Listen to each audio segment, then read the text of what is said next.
Chérifula filɛbagaw an bɛ a fo ka walima dɔn ka d'a ko dimanche o dimanche suranfaratɔ mana dun an bɛ fasodenw wele nin kɛlɛbilen kan bi su na maaba saba dɔ b'an bolo maa fɔlɔ o tɛ maa dogolen ye jamana ni a y'a ka baara ɲuman kɛ o ye jɔn ye o ye Dadje Daɲogo n'o ye Dadje Yakuba Daɲogo ancien ambassadeur ni mɔgɔ hakili b'a la a kɛra ambassadeur ye Mali ani Cameroun cɛ monsieur l'ambassadeur vraiment merci beaucoup an y'i wele i nana an ka kɛnɛ kan folikan jumɛn la b'i bolo ka ɲɛsin Chérifula filɛbagaw ma. Auzubillahi mina shaitani rajim.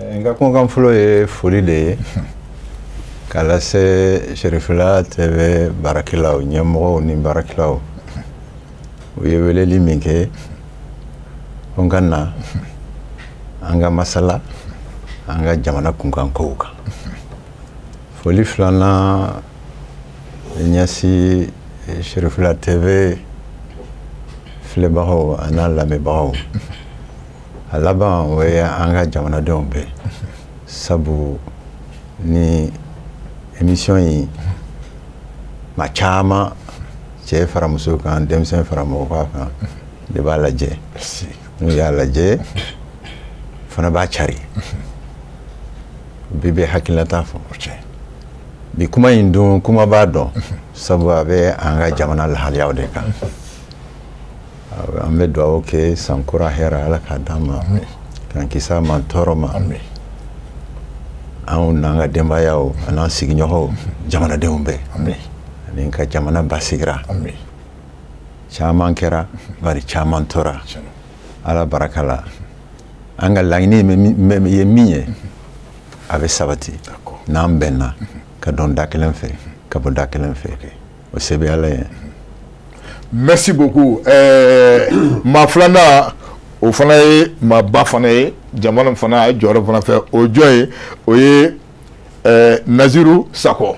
Naziru Sakɔ, fonctionnaire international, ancien fonctionnaire international. Monsieur Sakɔ, folikan jumɛn b'o ka ɲɛsin Chérifula filɛbagaw ma.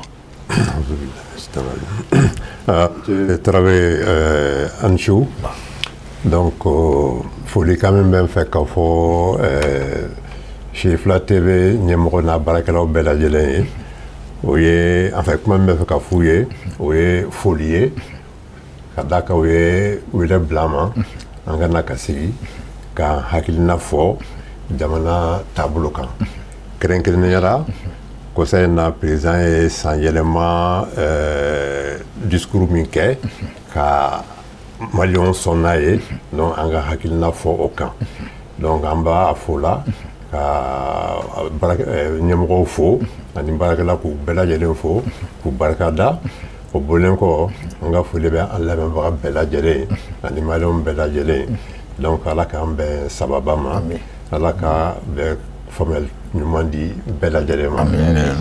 Merci beaucoup. maa sabanan o ye Bayisa Kɔnɛ Bayisa président parti VNDA président Kɔnɛ folikan jumɛn b'o ka ɲɛsin Chérifula filɛbagaw ma. D'accord, n bɛ an lajɛbaga bɛɛ fo ka an ka doyen fana fo tabali kan an ka invité ka n den fila fana fo Tarawelelaka fila n'u bɛna kɛ koni ni n bɔra n bɛ jamanadenw fo ka parti militant fo VNDA cɛ ni muso denmisɛn ni maakɔrɔba n ka foli b'u ye n ka foli bɛ jamana marabaaw fana ye transition cɛ ni muso n ka foli b'u bɛɛ n ka foli bɛ Mali den cɛ ni muso kelen kelen bɛɛ ye ka b'o bɛɛ la ka foli ta ka kɛrɛnkɛrɛn kosɛbɛ an ka Chérifukɛ kan n'o ye Usmani Chérifu Madani Aidara. Président san'an ka tɛmɛ ni kuma ye parti VNDA ni mun do de.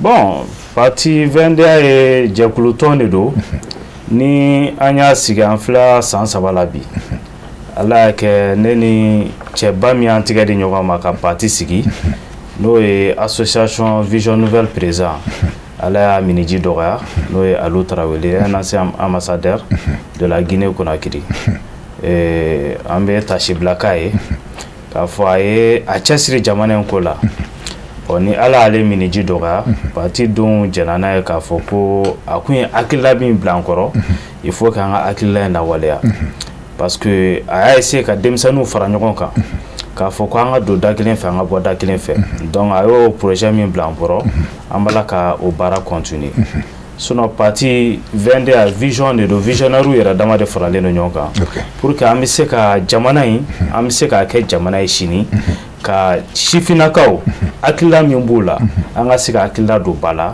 pour que baara bɛ se ka ɲɛ n bɔra sisan Burkina ni Burkina sifinnakaw an ɲɔgɔn an sigira ka kuma je pense que Afrique b'a la ka don da dɔ fɛ ni jeunesse ye vraiment yanni 100 ans duuru cɛ Afrique bɛ changer. D'accord. Ala sɔnna. Ala ka Afrique changer. Merci beaucoup. Bokar sani n ka kuma d'i ma k'a yira k'a fɔ réseau kan an bɛɛ kun b'a dɔn bon naaninan o tun ye jɔn ye o tun ye Imam Umaru Jara donc ancien ministre bɛɛ kun bɔra kama a kun ka nana bon donc a ye ci bila su na vraiment ko ci dɔ donna a senkɔrɔ donc an bɛ a ɲɛfɔ bɛɛ ɲɛna o fɔra k'a faamu a ma se ka y'a sɔrɔ donc merci beaucoup monsieur le ministre donc Bokar folikan b'u bolo ka ɲɛsin Cherifula filɛbagaw ma. Bokele an bɛ foli bila an filɛbaga bɛɛ lajɛlen ma nin wagati ma o ma Cherifula télé kanu an b'u fo k'u waleɲuman dɔn an bɔra san 2023 la san 2024 o jɔlen filɛ nin ni ye o débat émission fɔlɔ ye k'a yira an filɛbagaw la o kama an bɛ dugawu kɛ san 2024 min jɔlen filɛ nin anw ni an filɛbagaw Ala ka an n'u bɛɛ lajɛlen kisi san gɛrɛgɛrɛ a kasara a bɔnɛ a malo a janfa juguya dusukasi gɛlɛya fantanya ma an b'a fɔ ko Ala ka sababu ɲuman kɛ anw ni olu bɛɛ lajɛlen ka an n'u bɛɛ lajɛlen kisi san 2024 sababu jugu ma an bɛ dugawu kɛ ko Ala ka hɛrɛ don an ka jamana kɔnɔna na san 2024 kɔnɔna an sigilen tɛ ni hɛrɛ min ye k'an ka jamana kisi ka a tanga san 2024 in kɔnɔna na o kama Bokele u b'a fɔ bamanankan na ko kalo dɔ tɛ jɔ mɔgɔ ɲɛna nka i bɛ dɔn k'a yelen na bisu in na an bɛna baro kɛ fɛn min ka sa o ye an ka jamanakuntigi a ye dantigɛli min kɛ san yɛlɛma in na san 2024 an dontɔ a la a ye dantigɛli min kɛ jamana kɔnɔdenw ye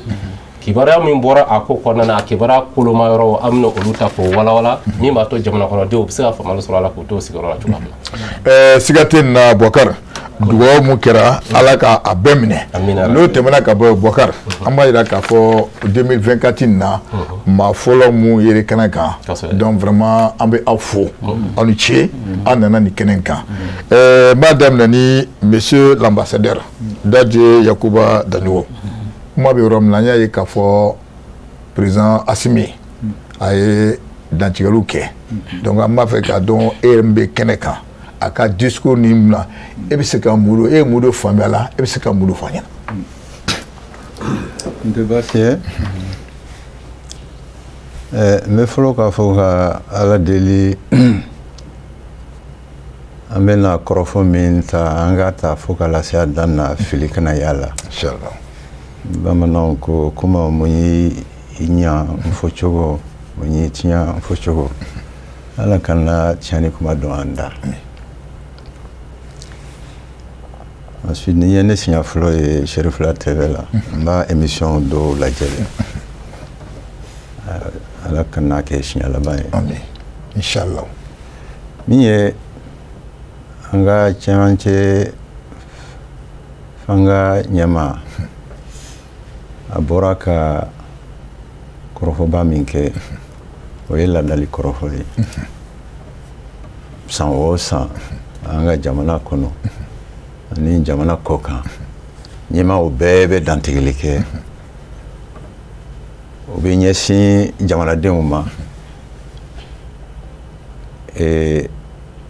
baara minnu kɛra san min bantɔ filɛ ka a bɛɛ ta kelen kelen kelen min ɲana min bɛ ɲali sira kan ani min bolo dalen dɔn o bɛ san kura de wele jamana faama y'o baara de kɛ an tun sigilen bɛ k'a makɔnɔ sabu ale tɛ kuma tuma bɛɛ o dun an ka maabaw y'a fɔ ko ye faama min b'a yɛrɛ kalama o ye taamasere ɲuman donc ni nin waati sera a ye kuma min fɔ ka d'a kan jamana bɛ gɛlɛya min kɔnɔ ani baara min bɛ ka kɛ k'o gɛlɛyaw ɲoni ka bɔ an senkɔrɔ an bɛ y'an tulo majɔ ayiwa nimisiwasa sɔrɔla la wa a ma sɔrɔ a la wa o kɔni ne bɛ se ka n ta de fɔ a to aw ye jabarani baarakɛlaw ye aw bɛ se k'aw ka bɔ ka ɲininkali kɛ k'a dɔn mɔgɔw ka hakilinata ye min ye kuma in kɔnɔ a da sera yɔrɔ caman ma yɔrɔ minnu bɛ politiki kow wele yɔrɔ min bɛ an ka sɔrɔ kow wele yɔrɔ min bɛ sariya kow wele ani an bɛ kɛlɛ min kɛ ka yuruguyurugu kɛlɛ ka ɲɔni ka bɔ jamana kɔnɔ ani kɛlɛ min bɛ sen na an ka jamana lakana kɛlɛ a da ser'o ma ayiwa n'i ye jateminɛ kɛ n b'a fɔ a da sera a bɛɛ ma nka a bɛɛ tɛ se ka fɔ ni waati in kɔnɔ puisque a ka discours je crois que miniti 15 fɔ 20 i ye ne ɲininka n b'a fɔ a da ma se kalanko ma mais k'a fɔ ko a hakili t'a la ou bien o baaraw tɛ sen na la sabu aw bɛɛ b'a kalama tɔnsigibaa dɔ bɛ ka labɛn ka ɲɛsin an ka kalanko ma ne ye ministre Seko ni Dongo kɔrɔ ye ministre kɔrɔ a da ma se o yɔrɔ fana ma musow fana bɛ se k'a fɔ a da ma se an kungo ma n ye min fɔ dɔrɔn a da tɛ se ka s'a bɛɛ la bari a ye min fɔ o b'an bɛɛ de kungo kan sabu jamana kungo dɔn a y'a fɔ an bɛ san min bantola dɔn an ye gɛlɛya caman de ye an donna gɛlɛya caman de kɔnɔ baaraw minnu kɛra ani minnu bɛ sen na n ye yɔrɔ minnu pɛrɛpɛrɛla tigɛ a da sera o bɛɛ ma a y'a fɔ ni hakili ɲuman fana ye sabu n bɛ misali ta Kidal ko a bɛ sɔrɔ jamanaden caman cɛ fara muso kan o tun sigilen bɛ k'a b'a kuma fɔ nka a y'o fɔ ka kɔrɔ Kidal ko kɛra tuma min a da ma s'a ma Kidal tɔgɔ yɛrɛ tɛ kɔrɔfɔ in kɔnɔ bari hakilila min ye jamana finitigiw minnu y'u kali k'u bɛ sa fasoko la hakiliya min y'u bila ka nin baara in kɛ a y'o de fɔ donc kuma lasurunya la ne kɔni nimisi wasara n bɛ bɔ kuma la o yɔrɔ n'an sera ɲɛfɛ n bɛ se ka min fara kan n b'o fara kan. D'accord Bokar kɔrɔfɔ tɛ ambassadeur donc a ye mun faamu ale kɔni vraiment a nisɔndiyara kuma mun bɔra kɔnɔ an bɛna Naziru Sako fan fɛ monsieur Sako donc o ɲininkali kelen président mun fɔ e yɛrɛ e ye mun de faamu. awa i tɛ i ka ɲininkali la komi n balimakɛ y'a fɔ cogoya min na kuma a ka gɛlɛn n bɛ ala deli ka kuma fɔto ɲuman di an ma nka nafalan sɔrɔ a la ko fɛn bɛɛ bɛ wolo a den na fɔ kuma donc surtout kuma min don jamana jɔ kuma don a bɔra jamana tigiyali fana da donc o kan ka mafilɛ ni hakilina ye i b'i hakilina fɔ a kan fana ni hakili ye donc kuma n y'a fɔ cogoya min na kuma ka gɛlɛn pour que k'a fɔ i b'i hakilina fɔ kuma kan ne ka jateminɛ bɛ kuma bila a hukumu kɔnɔ ka kuma bila a hukumu kɔnɔ alors n'an ko an bɛ président de la transition ka kɔrɔfɔ in bila hukumu kɔnɔ ne hakilina la hukumu ye jumɛn de ye parce que jamana ko don Mali ko don donc Mali bɛ bolo jumɛn di kan ni san laban tɛmɛnen na fo ka na se bi ma ne bɛ kuma hukumu ɲini yen nɔ de o ye mun ye ne ka faamuyali la c'est-à-dire Mali ka kɛlɛba ye ka an yɛrɛ ka jamanatigiya yira n'a bɛ fɔ ko souveraineté an b'o de ɲini na parce que o kun tilala an na donc o ye kuma sinsiyɔrɔ ye o y'a hukumu ba ye o dalen bɛ fɛn minnu kan o ye bɛn ani baara ni ko baara hakili baara ani farisogo baara pour que ka jamana sɔrɔ yiriwa o ye a jɔsen filanan ye ani maliyɛnw ka ko kun ka muɲu ka wagati gɛlɛya dɔw la tɛmɛ pour que an bɛ se k'an ka jamanatigiya lawaleya cogoya min na an ka jamana kan donc kuma in hukumu ne fɛ o ye kuma in hukumu ye bon komi Mali fana jamana don an kelen tɛ ani jamana tɔw di dengunnen bɛ ɲɔgɔn na an bɛ ani jamana tɔw dengunnen bɛ ɲɔgɔn na o jamana tɔw ninnu fana bɛɛ n'u ka ko don donc fɛn min ni n bɛ fɛ k'o fɔ c'est que diɲɛlatigɛ taabolo fana bɛ yɔrɔ min na sisan a bɛ fana a wulilen don c'est-à-dire yɛlɛmaba de bɛ ka don jamana cɛw ni ɲɔgɔn jamana ni ɲɔgɔn cɛ u bɛ baara kɛ ɲɔgɔn fɛ cogoya min na ani ayiwa u ka nafaw bɛ se ka ɲɔgɔn dafa cogoya min na u tɛ se ka ɲɔgɔn kɛlɛ cogoya min na donc o bɛ ka bayɛlɛma diɲɛlatigɛ diɲɛ kɔnɔna la donc kuma c'est-à-dire an b'o hukumu fana kɔnɔ donc n'an y'a bila hukumu kɔnɔ donc kuma ni a wagati fana don ayiwa nin kuma in kɛra ka da 2021 ta kan ka da 2022 ta kan 2021 la a ye mun fɔ an ye 2022 la a ye mun fɔ an ye 2023 la mun fɔra an ye donc n'an ye u da ɲɔgɔn na donc an bɛ se k'a ye est-ce que c'est-à-dire an ka laɲini sabatili est-ce que an bɛ o sira ɲuman kan donc o bɔlen kɔ yen nɔ a ka kuma la ne ye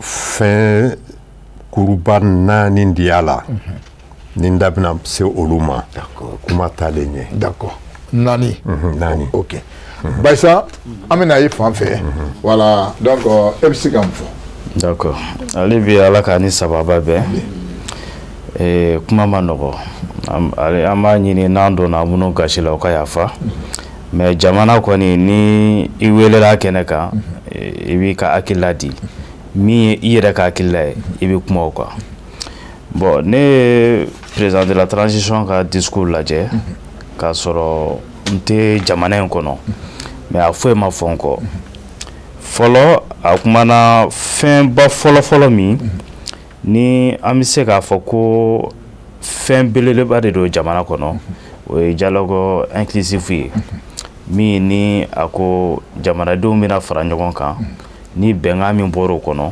donc an bɛ taa o sira fɛ mais ko dati maga jamana tilaliko kuma na je pense que an bɛɛ ka hakilila ye bi maliyɛnden bɛɛ b'i yɛrɛ sɔrɔ o kɔnɔna na o diyara an ye an kɛra o fɛ filanan kɛra min ye a ko secteur privé ko financement dir'u ma ko o caman financera bon an y'an yɛrɛ ɲininka parce que secteur privé ni financement kɛra agriculture on a vu que wagati dɔ la o bɛ mankan na engrais ko la k'a fɔ ko engrais prix ka gɛlɛn donc an ma se k'o yɔrɔni faamu mais ni explication sera ka di an ma pour que an ka se k'a lajɛ ɲɔgɔn fɛ tiɲɛ bi côté min na an ka se k'a faamu sinon côté in kɔni an ma se k'o faamu sabanan kɛra jumɛn n'o ye kuranko ye maliyɛn bɛɛ ka hakilila bi an bɛɛ b'o degun kɔnɔ bon kelen ne tɛ se k'a faamu k'a fɔ ko minisiri bɔra k'a fɔ télé la k'a fɔ ko kuranko problème a y'a da EDM kunna EDM baarakɛlaw kunna donc ni o ko nasuguya kɛra président ka bɔ ka na a adresser nation na je pense qu'a ye kuma fitinin min fɔ o yɔrɔ kan jamanadenw n'o man kan jamanadenw mago bi explication claire de la parce que nous on peut pas comprendre an bɛ courant san de an b'an ka wari bɔ ka don a la non seulement i bɛ crédit min ta i t'o sɔrɔ mais n'a fɔra e mago bɛ courant na wagati min na i t'a la k'o sɔrɔ a ka gɛlɛn donc mɔgɔ minnu n'a fɔra k'a fɔ ko u ye carburant suɲɛ n'a fɔra ko citernniw minɛna justice bɛ mun baara la anw ɲɛ t'a la parce que normalement olu kɛra cogo di wari in donna da jumɛn fɛ wari min donna groupe la a tununa sira jumɛn fɛ je pense que président kun kan k'i da mɔgɔw kuma na mais da tɛmɛna o kuma kan donc tagalen ɲɛfɛ fɛn caman fɔra je pense qu'a ye 17 minutes de kɛ a bɛ kuma la donc fɛn caman fɔra an bɛna an da don olu la ni ala sɔnna. Bokar bisu na kɔrɔfɔ filɛ donc an ye monsieur l'ambassadeur an y'a ɲininka ale y'a hakilila fɔ mais an nana Naziru Sakɔ fan fɛ ale fa Bayisa o fɔra sina ka a ka hakilina fɔ donc an bɛ kuma di ma n b'a dɔn kuma kɔnɔ fɛn mun bɛ yen caman bɛ yen pour que vraiment maliyɛn b'a fɛ ka faamuyali fana sɔrɔ a ka hakilina ye jumɛn a kan u bɛ se k'o fɔ wala. Ok parce que excellence n bɛ ɲininkali min tɛnku e la n'i ye jamanakuntigi ka kuma kɔrɔfɔ lajɛ e yɛrɛ bolo a ka kɔrɔfɔ kɔnɔna na est-ce que kumaw fɔra kɔnɔna na min bɛ tali kɛ an ka jamana tagabiyaw kɔnɔna na min b'a to jamana bɛ bɔ dingɛ kɔnɔ k'a daminɛ jamana kunun na ka na bila bi la. baasi tɛ i ka o ɲininkali jaabi a ka nɔgɔ a ma nɔgɔ sabu n y'a fɔ n ka kɔrɔfɔ kɔnɔ ko nin kuma kɛrɛnkɛrɛnyalen ye min bɛ kɛ san kalo laban o tile laban a bɛ min kan baaraw minnu kɛra san kɔnɔ ani baaraw minnu bolo dalen don san nata kɔnɔ maliyɛn bɛɛ b'a faamu ko jamana ka ɲɛtaa o tɛ se ka sɔrɔ ni jamana ma basigi kɔlɔlɔ min b'a an ka jamana kan a jamanadenw kan bɛɛ b'a kalama a kun tɛ an kɔ caman fɔ kan bɛɛ b'o kalama jamana ɲɛmaaw ani jamanadenw u bɛɛ ŋaniya ye kelen ye an ka jamana a basigi baaraw an bɛɛ k'an bolo di ɲɔgɔn ma k'o la sabati ala baraka la n'o sɔrɔla bɛn kɔnɔ ani basigi kɔnɔ stabilité entente paix stabilité nanzarakan na n'o bɛɛ sɔrɔla baara tɔw bɛ se ka ɲɛ sɔrɔ a da ser'o ma a ma pɛrɛpɛrɛ tigɛ dɛ nka a ko ko an cɛsirilen don baaraw la minnu bɛ se ka kɛ sababu ye ka jamana sɔrɔ yiriwa a y'a fɔ ko a da sera an ka jamana dugukolo nafamafɛnw min b'a kɔnɔ sanu ta fan fɛ a ko sariya kura sigira min b'a to an hakɛ ye min ye min ka kan ka d'an ma nafolo la dɔw ka fara o kan caman ka fara o kan yaasa jamanadenw ka se ka nafa sɔrɔ a la nafaba sɔrɔ a la sabu a tɛ se ka faamu sanu min bɛ jamana in kɔnɔ n'a bɛ fɔ kabini lawale kabini an ka faamakɔrɔw kan ko Musa u taara hiji la tuma min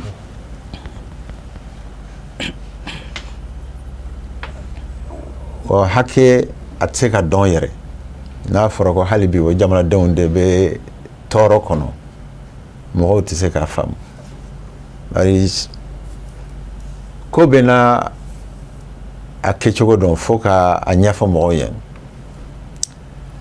minnu ye jamana kɛlɛ kɛ k'a lase yɛrɛmahɔrɔnya ma u tun y'o yɔrɔ ye o de kosɔn u ye baarada dɔ sigi u b'a fɔ a ma sojomorgue ka kalana sanubɔ yɔrɔ k'o baaraw kɛ an ni jɔn y'o baaraw kɛ Rusiw o waati a tun bɛ f'a ma ko Union soviétique donc minnu ma o tilew ye olu de bɛ se k'a fɔ ko an ni Rusiw ka bi an bolo dilen don ɲɔgɔn ma coopération ka baara kɛ o ye ko kura de ye o tɛ ko kura ye donc kuma la surunya la a kɔni ye min fɔ n'a y'an cɛsiri baara kama a ka ca Ala fɛ an bɛ sira ɲuman min kan caman bɛ yen dɛ an dɔgɔkɛ da sera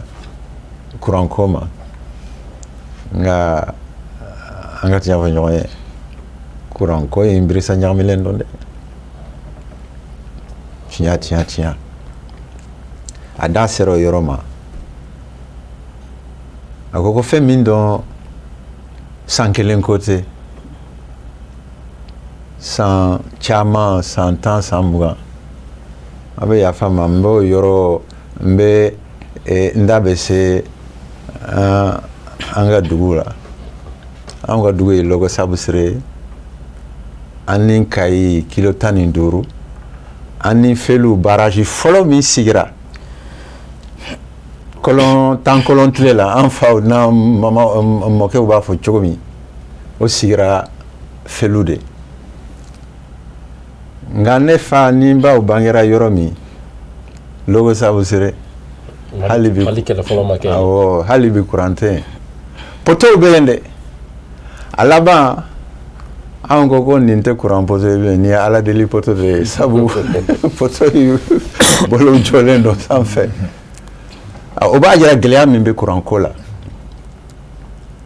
bon anw tɛ kuran baarakɛla ye mais minnu y'a faamu tigi u b'a fɔ ko n bɛ misali kelen de ta an ye barrage baw de jɔ an ka jamana kɔnɔ Malantali laban min jɔra o ye Guyina o bɛɛ bɛ Kayi Guyina bɛ anw ni i bɔra Sabu Sire ka se Jamu i bɛ taa Guyina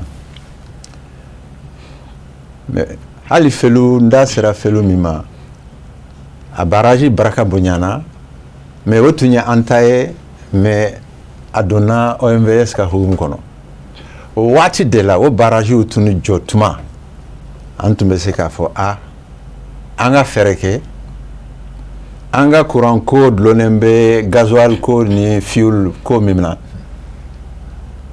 an ka bɔ la dɔɔni ka don hydroélectricité la courant min bɛ bɔ ji la o de b'an jɛ ani ka émission dɔ kɔnɔ fana n y'a fɔ n ko tile filɛ nin ye anw baara tile kɔni baara bɛɛ bɛ se ka k'a la an ka régime fɔlɔ a tun y'o yɔrɔ ye o sabu n'aw hakili b'a la laboratoire de l'énergie solaire min tun bɛ Dar Salam o tun ɲɛsinnen bɛ ka énergie solaire de baara ka fara an ka courant baara yɔrɔ ani di yɔrɔw ma o lahalaya de kɔnɔ CEDEAO sigira sen kan tuma min ye UEMOA fɔlɔ ye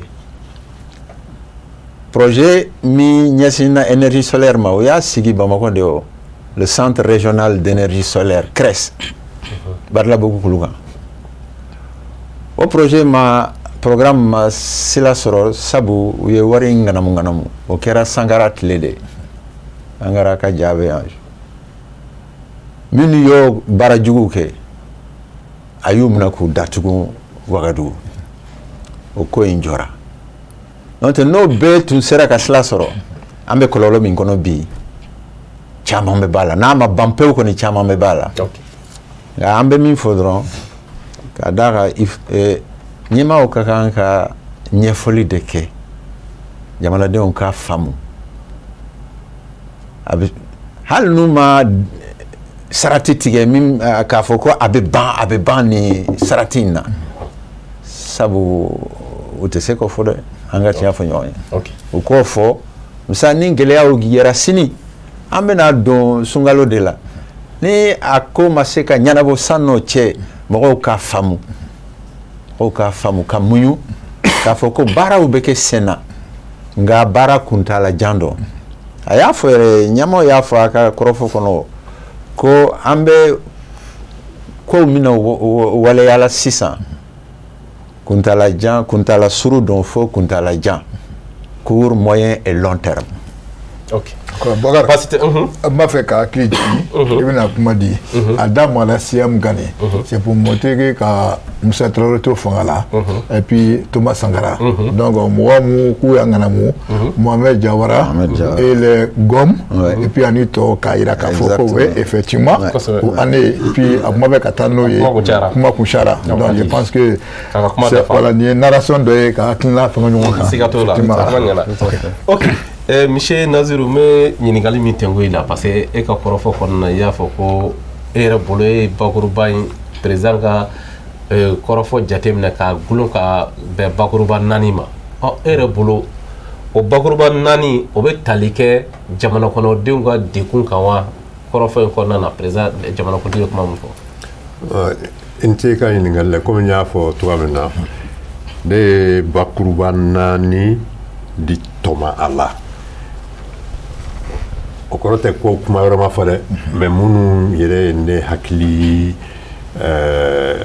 gosi o ye o fɛn 4 ye ka ɲɛsin an ka jamanatigiya ma c'est à dire que an ka souveraineté ma fɔlɔ o ye jumɛn ye o ye lakana ye c'est à dire ka an ka tigiya yira an ka jamana kan ka jamanadenw lakana ka jamanadenw bolofɛnw lakana yɔrɔ min ka di ye i bɛ taa yen nɔ n'a bɛ fɔ ko sécurisation o ye bakuruba fɔlɔ ye parce que ka d'a kan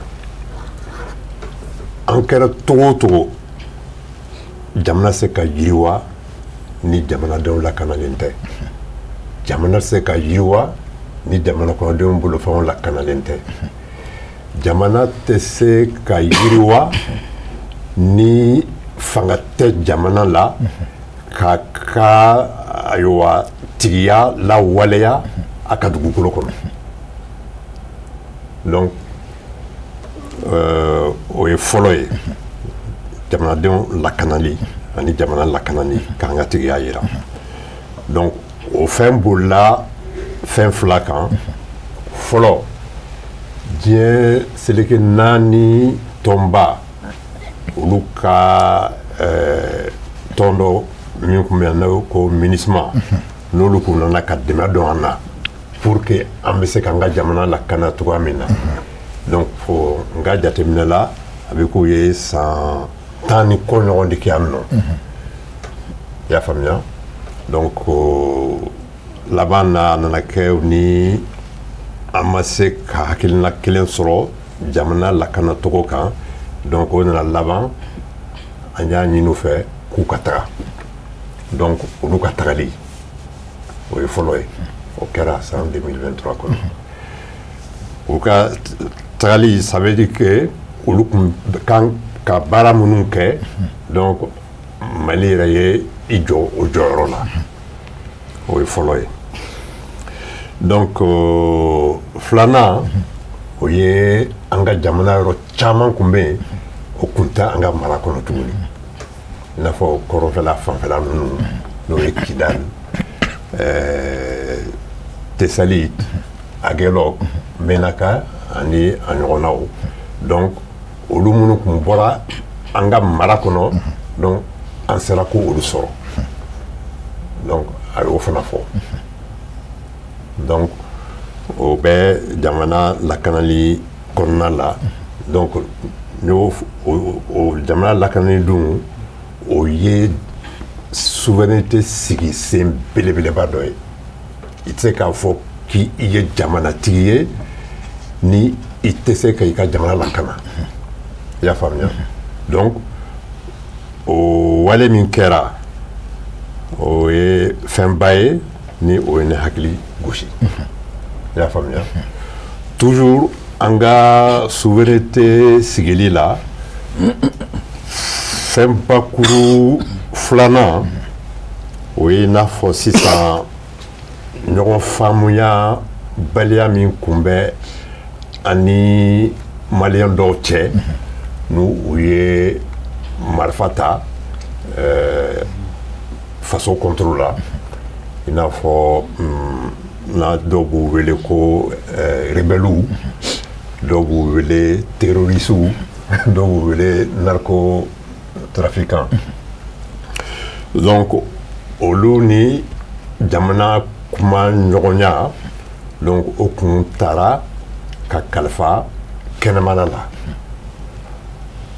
i n'a fɔ MINUSMA ani Algérie ani Faransi ani CEDEAO ani fɛn olu de kun bɛ bɛn ka fɔ sigi ka fɔ c'est à dire olu de kun b'o o latigɛ maliyɛnw ni ɲɔgɔn cɛ donc président y'a fɔ ko o fana banna ko an maliyɛn damaw an de bɛna an sigi an ni ɲɔgɔn cɛ sisan nɔ donc ka bɛnkan dɔ sɔrɔ an bɛ se ka bɛn kelenya la cogoya min na an ka jamana kɔnɔ donc ne hakili la o ye fana ye fɛn belebeleba ye ka d'a kan n bɛ jamana fila dɔrɔn tɔmɔ jamana ninnu na minnu kun ye ayiwa o sigi ka fɔ ɲɛmɔgɔ ye i n'a fɔ sisan Algérie walima Faransi u lagosili tɛ dɛ n'i ye Algérie yɛrɛ ta olu fana b'u ka problème sɔrɔ o kabila bɛ Algérie siya dɔw bɛ yen nɔ olu fana a bɛ se k'a fɔ olu fana ma ko olu ye banbanci ye mais jɔn de la k'a mɛn ko Algérie ye ci bila mɔgɔ wɛrɛ ma k'u kana u dɛmɛ u ni kabilaw ni ɲɔgɔn cɛ kuma la o ma se ka kɛ o ka daminɛ 89 la fo 92 mankan caman yera Algérie fana kɔnɔ i n'a fɔ front islamique ka mankanw mais o kuma ma taa kɛnɛma o Algériens u y'a ɲɛnabɔ u yɛrɛ de ni ɲɔgɔn cɛ Faransi fana b'o cogoya la mɔgɔ caman bɛ u t'a a kalama fɛn dɔ bɛ Faransi ko Corsiw olu fana ka problème bɛ Faransi mais Faransi abada a to kuma la ko kɛnɛma a bɛ ɲɛnabɔ u yɛrɛ de bara Breton fana ka ko bɛ yen nɔ bon mun de y'a kɛ olu bɛ se k'u ka ko ɲɛnabɔ u yɛrɛ ye mais u bɛ fɛ ka an jagoya fo olu da ka dɔn an ni ɲɔgɔn cɛ ko ɲɛnabɔli la donc dankarila de la ne bolo o fana ye koba ye min bɛ an ka jamanatigiya lawaleya. D'accord. Ok. O tɛ o koba naani ye. O ye o koba naani a ma dafa sabanan a y'o fɔ a m'o fɔ an kana ɲina an bɛ camancɛ fanga de la transition donc camancɛ fanga donc o ye ka ko dɔw dilan bandon b'a la o bandon o bɛ o dulonnen bɛ élection de la donc a ka kuma la ayiwa élection kuma ma fɔ a kuma fɔbaliya o kɔrɔ ye k'a fɔ ayiwa o kɔrɔ tɛ k'a fɔ élection tɛ kɛ mais faamuyali dɔw la a b'a yira k'a fɔ peut-être nin tɛ a kɛ kuma ye fo an ka fɛn dɔw ka lawaleya an ka jamanatigiya kan i y'a faamuya laban ani naaninan a damagar'o fana la o ye jɛkulu min ni a sigira sen kan ani Burkina ani Niger cɛ n'a bɛ wele ko AES pour que an bɛ se k'an fanga fara ɲɔgɔn kan an ka jamana saba ninnu u bɛ se ka taa ɲɛ sɔrɔ cogoya min na donc o y'a bakuruba naani ye taalen ɲɛ an bɛna wolawala. Ok baasi tɛ monsieur Kone n bɛna. Bɔkari a kuma dɔ fɔ a ko fils donc kɔrɔ k'i b'a fɛ k'a jira ko mun y'a dɔw waati la Madani Alamadani Mada olu tun b'o kunna waati. Ok d'accord. Donc monsieur Kone e fɛnɛ o ɲininkali kelen n bɛna tɛnku e la e yɛrɛ kɔni bolo parce que excellence ni Danzuru bɔra k'o da dɔn a la sisan nɔ olu ye a ye cogoya min na donc olu y'o walawala nka e ye kuma kun tigɛ sabula i da donna degun yɔrɔnin dɔ de la n'o ye kuranko yɔrɔ nka ɲininkali min bɛ kɛ bakuruba ninnu bɛɛ kɔnɔna na ni o y'a ka discours ye donc n'a fɔra e yɛrɛ bolo kumaw bɔra kɔnɔna est ce que kuma minnu bɛ tali kɛ jamana kɔnɔdenw ka degun na wa san 2023 in kɔnɔna u ye fɛn minnu u ɲɛ la da donna a bɛɛ la wa. Bon dama don a bɛɛ la parce que doyen bɔra ka i da don kalanko kuma na yani an bɛ taga fête yɛrɛ la je pense que ministre ye lettre ci parti politique bɛɛ ma le ministre de l'administration territoriale et comme a y'a sɔrɔ ne ti yan mais ne y'an ka secrétaire politique fɛn la bila baara la pour que olu bɛ se ka baara kɛ. Parce que ko bɛɛ k'i ka hakilila di kalanko kan o ye parti politique ye bon baara caman kɛra an yɛrɛ ka groupe dɔw bɛ yen ni administration y'o créé parti politique cɛ n ye parti nɛma fana ka baara kɛlen ye olu fana y'u ta publier donc ça m'a étonné que a y'a ka discours de nation kɛ a da ma maga kalanko la et pourtant kalanko in mankanba de bɛ yen mankan min n'a bɛ depuis sisan ko tɛ donc ale da ma se a ma bon a da sera kuma min ma n y'o fɔ n'o ye secteur privé ye k'a fɔra k'u y'u financer financement bon financement bɛ se ka di mais an kɔni an ma bɔ a kalama. aw jɔ. fɔlɔ n bɛ kuma parce que ne bɛ jɛkulu dɔ la jɛkulu min n'u b'a fɔ Jigakura o Jigakura fana kɔfɛ an ye jɛkuluba wɛrɛ fana créé n'u b'a fɔ ko FIMA avec parrainage an ka ca o FIMA in tɛ dɔwɛrɛ an ka hakilila o ye transition ka se ka to a minɛ kɔnɔ délai min kun fɔra o ka se ka respecter doyen y'i da maga élection ko kuma na parce que n tɛ se ka wuli yan ni ma kuma a ko kan min yɛrɛ ye an hakilila funu kosɛbɛ président da ma se élection ko kuma ma. Donc tɛ tɛmɛ parti politique kulo kan. Bon an ma se k'o de faamu parce que du moment que an bɛ terrain kan an b'a la ka élection labɛn le ministre de l'administration territoriale a bɔra ka na k'a fɔ ko élection date reportera à court terme bon ni discours de nation nana kɛ anw yɛrɛ fɛ kumaba min bɛna fɔ a kɔnɔna na kumaba fila n'an kun sigilen don ka fɛn min kɔnɔ fɔlɔ o ye maliyɛnw ka kuranko ye filanan o ye élection ye. Nous, on ne peut pas comprendre transition pendant 3 ans à me frontière la fanga la. Assimi ma élu de coup d'état de kera. Frontière la fanga de do. Frontière la fanga mana djan Togo Togo. I mana san kilinge san flana i gɛlɛya ka élection kɛ i ka taa. Mais est-ce que a ma a fɔli min kɛ discours la ani élection tɛ kɛ 2024 la aw ka yeta la. Parce que a ye tubabukan de fɔ. A ko olu ka mission ma ban fɔlɔ donc an ka mission ma ban fɔlɔ ça veut dire que date tɛna se ka maga élection ko kuma na olu ka mission bɛ ban don jumɛn dama mago fana na élection bɛ kɛ date jumɛn na dama mago fana na et a fɔra ko an ka kurew bɛ administration territoriale la a kɛra an kɔnɔ k'a fɔ ministre b'a la k'an wele an ka taa an sigi élection ko kuma de la an taara ye k'a fɔ ko éducation ko kuma don.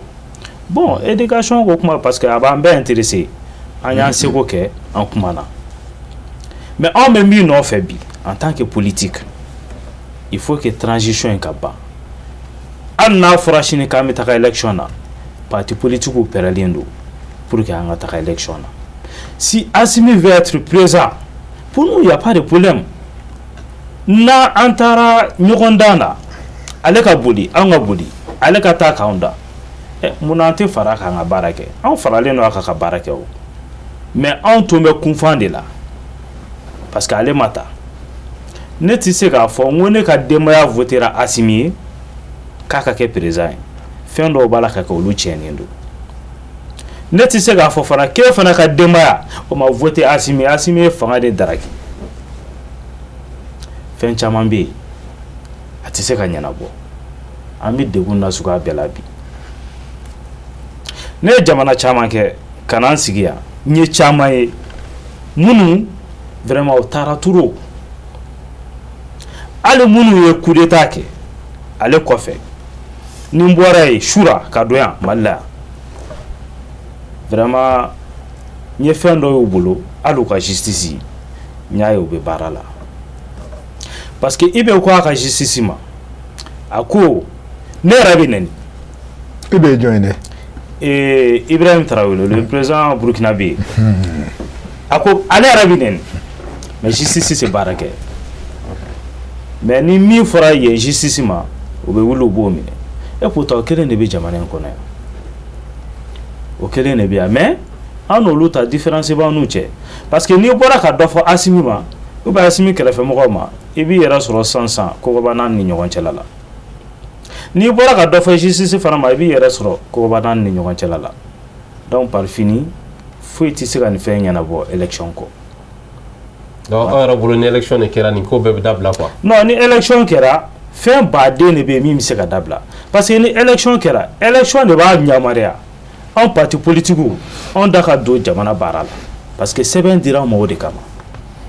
récépissé bɔ ministère la dɛ a bɛ fɔ de civil ka taga récépissé ta n'i b'a fɛ ka parti politique sigi mais a tɛ fɔ militaire de taa récépissé ta dɛ n'a donna militaire yɛrɛ bɛ politique la o bɛ arajɛ ka bɔ armée la cɛman nkalon donc foyi tɛ se ka nin ban ni élection tɛ ale bɛ an b'o de ɲini k'a fɔ ko hali lakana fanfɛla fɛnɛ élection de bɛ se k'o ban. bon lakana a fɔra ko lakanabaliya bɛ yen et pourtant lakanabaliya in kɔnɔna na an sera ka référendum kɛ o référendum ma kɛ référendum ka bon o ka girin ka tɛmɛ présidentiel kan parce que référendum ye à vie de ok présidentiel dun 5 ans après 10 ans donc référendum ka girin ka tɛmɛ présidentiel kan mais an sera k'o kɛ yɔrɔ o yɔrɔ pour que an tɛ se ka présidentiel kɛ pour que élection tɔw tɛ se ka kɛ donc ale bi an b'a ɲini président de la transition fɛ a k'a lajɛ parti politique an sɛgɛnna c'est vrai qu'an kɛra kɛrɛfɛden ye k'a fɔ ko anw de ye jamana in tiɲɛ et puis ka maliyɛnw rappeler k'a fɔ ko parti politique jamana in tiɲɛbaga fɔlɔfɔlɔ a bɔra armée la pourquoi n bɛ maliyɛnw hakili jigin Musa Tarawele a fait 23 ans fanga la civil kun tɛ dɛ Amadou Toumani Touré a fait 10 ans Amadou Toumani Touré retraité anticipé d'État a ma démissionné dɛ mais an b'a considérer toujours k'a fɔ militaire do donc mɔgɔ kelen min y'a ka fanga laban ni civil do o ye Alpha Umaru Konare san 7 tigi ta o kɛra IBK ye parce que IBK bɛ sigi wagati min na bon o y'a sɔrɔ n bɛ parti wɛrɛ la n ka parti tɛ n bolo mais basi tɛ donc Bokele je pense que ko ni ale ka kuma fanba bonya parce que olu ye politique mɔgɔw ye élection ko kan parce que olu ni tun bɛ élection ko kuma tun ka fɔ président ka discours la san 2023 mais n b'a dɔn a tɔ bɛ yen a m'a bɛɛ fɔ fɔlɔ i y'a faamu sisan donc monsieur l'ambassadeur ɲininkaliba dɔ bɛ yen parce que i kɛra ambassadeur ye jamana ni ɲɔgɔn cɛ an y'a ye k'a fɔ waati dɔ tun kɛra bɛɛ tun farala ɲɔgɔn kan ka taa bolonɔ bila papier dɔ la k'an b'a fɔ o ma ko accord d'Alger voilà bon an y'a ye k'a fɔ président ka discours la a y'a yira k'a fɔ mun ye accord d'Alger ko nin ko a banna bon e yɛrɛ ni kuma nin fɔra monsieur l'ambassadeur e bɛ se ka mun de fɔ an ɲɛna ni ko nin fɔra nin qu'est-ce que voilà i hakilina jumɛn de kan. baasi tɛ ɲininkali diyara n ye kosɛbɛ kosɛbɛ yɛrɛ mais n bɛ yɔrɔnin kelen latilen i ka kuma kɔnɔ président da ma se accord d'Alger ma dɛ k'a fɔ ko mais a y'a kɛ ni kuma fɔ ni fɛɛrɛ ye o a ye kuma in fɔ ni fɛɛrɛ de a ye sabali sa comme a ye kuma d'i ma a ye tɔ mɔgɔ bɛ ka fɛn min a bɛ na o an bɛ na mɔgɔw k'a faamu n tɛ ka place ɲini dɛ ne ye n tileke i tɛ se k'i tileke k'a fɔ ko i bɛ i denw parce que an denw de bɛ fanga la o i b'olu tileke mɔgɔ man sara fana n y'a fɔ a ye n wele de non a da ma se accord d'Alger a da ma se Kidal ma cogo min a da ma se accord d'Alger ma fana a ye min fɔ ko an ka laɲini ye min ye bi fɛn fɛn ɲɛsilen don an ka jamana lakana ko an yɛrɛ k'a kɛ an ta ye sabu ni mɔgɔw ko i kɛra ye i ma k'a ye o n'i yɛrɛ ko de n kɛra ye n b'a fɛ ka k'a ye o de ye i kɛra ye an ka maakɔrɔw t'a fɔ ko mɔgɔw bɛ i tɛ kɛlɛ dayɔrɔ ko nɔfɛ de u bɛ kɛlɛ jɔyɔrɔ de an k'an jɔ an jɔyɔrɔ an ka jamana kunkan ko kan o de fɔra appropriation nationale du processus de paix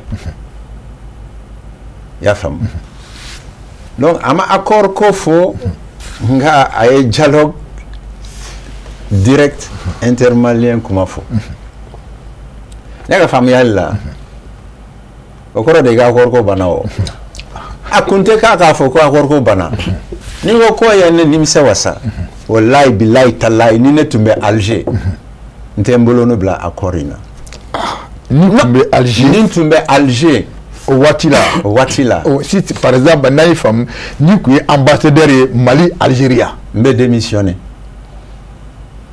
sabu kuma min bɛ accord in kɔnɔ bɛnkan in kɔnɔ a kɛra sini ye a kɛra sinikɛnɛ ye n'a sigira sen kan a bɛ jamana tɔw buruja de ka ban pewu tilali yɛrɛ tɛ a b'a buruja de ni minnu bɛ fanga la bi n'u tun sɔnna o ma an b'a fɔ k'u y'u farala janfantiw kan i y'a faamu mais monsieur l'ambassadeur yɔrɔ dɔ bɛ yen excuse-moi e ko sisan ye kunnafoniba ye vraiment accord ni o tɛ e fɛla ye papier yɛrɛ mun kɛra nin o t'i fɛla yɛrɛ ye bon maintenant sisan a kɛra ka ban i y'a faamu mais k'a fɔ ko a t'a la tuguni mɔgɔ yɛrɛ b'o yɛrɛ ɲininka fɛn min kɛra o k'a fɔ ko a t'a la est-ce que o bɛ se ka faamuya cogo di a bɛ se ka faamuya kɛ accord in kɔnɔ kuru wɔɔrɔnan b'a fɔ ko marabolow minnu sigira o présidentw kalafili bɛ kɛ olu bɛ sigi i n'a fɔ jamanakuntigi yɛrɛ bɛ sigi cogo min u b'u ka mara baara cogoya min ka d'u ye sabu ils sont investis de légitimité c'est le suffrage populaire jama ka kalafili de y'u ka ye sɔrɔ min bɛ kɛ fana u bɛ dɔ sɔrɔ o la jamana min bɛ gɛlɛya kɔnɔ banbantiw dɔw kɔ an b'a fɛ ka an tigɛ ka bɔ Mali la i y'o bila accord kɔnɔ sini ma sinikɛnɛ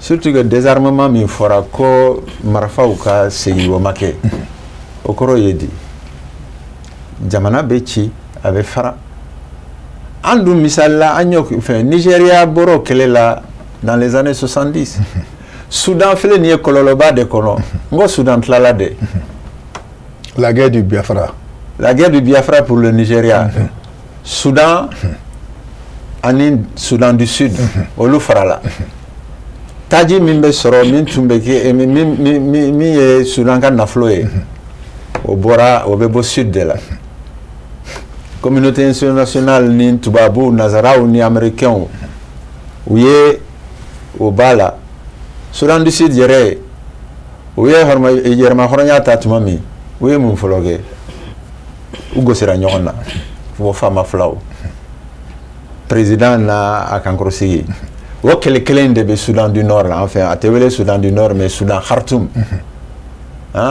général min ye jamanatigi Al Burhan ani Hemeti min tun y'a ka kankɔrɔsigi ye ni b'a f'a ma ko Daglo olu de gosilen bɛ ɲɔgɔn na a kalo 9 filɛ nin ye u ye jamana Khartoum ci ka jamana bɛɛ ci quelque chose comme 17 000 morts 7 millions de réfugiés o bɛ faamu cogo di donc n'an ka accord d'Alger in fana kun taara mais sikasito la mais ok voilà ma tila fɔlɔ d'accord Bokar bi dusu na an bɛna don kuma yɛrɛ de kɔnɔ voilà a diyara n ye parce que nin kuma ye sanganya fila de b'an bolo an bɛ se ka fɛn bɛɛ walawala se ka fɛn bɛɛ walawala i y'a faamu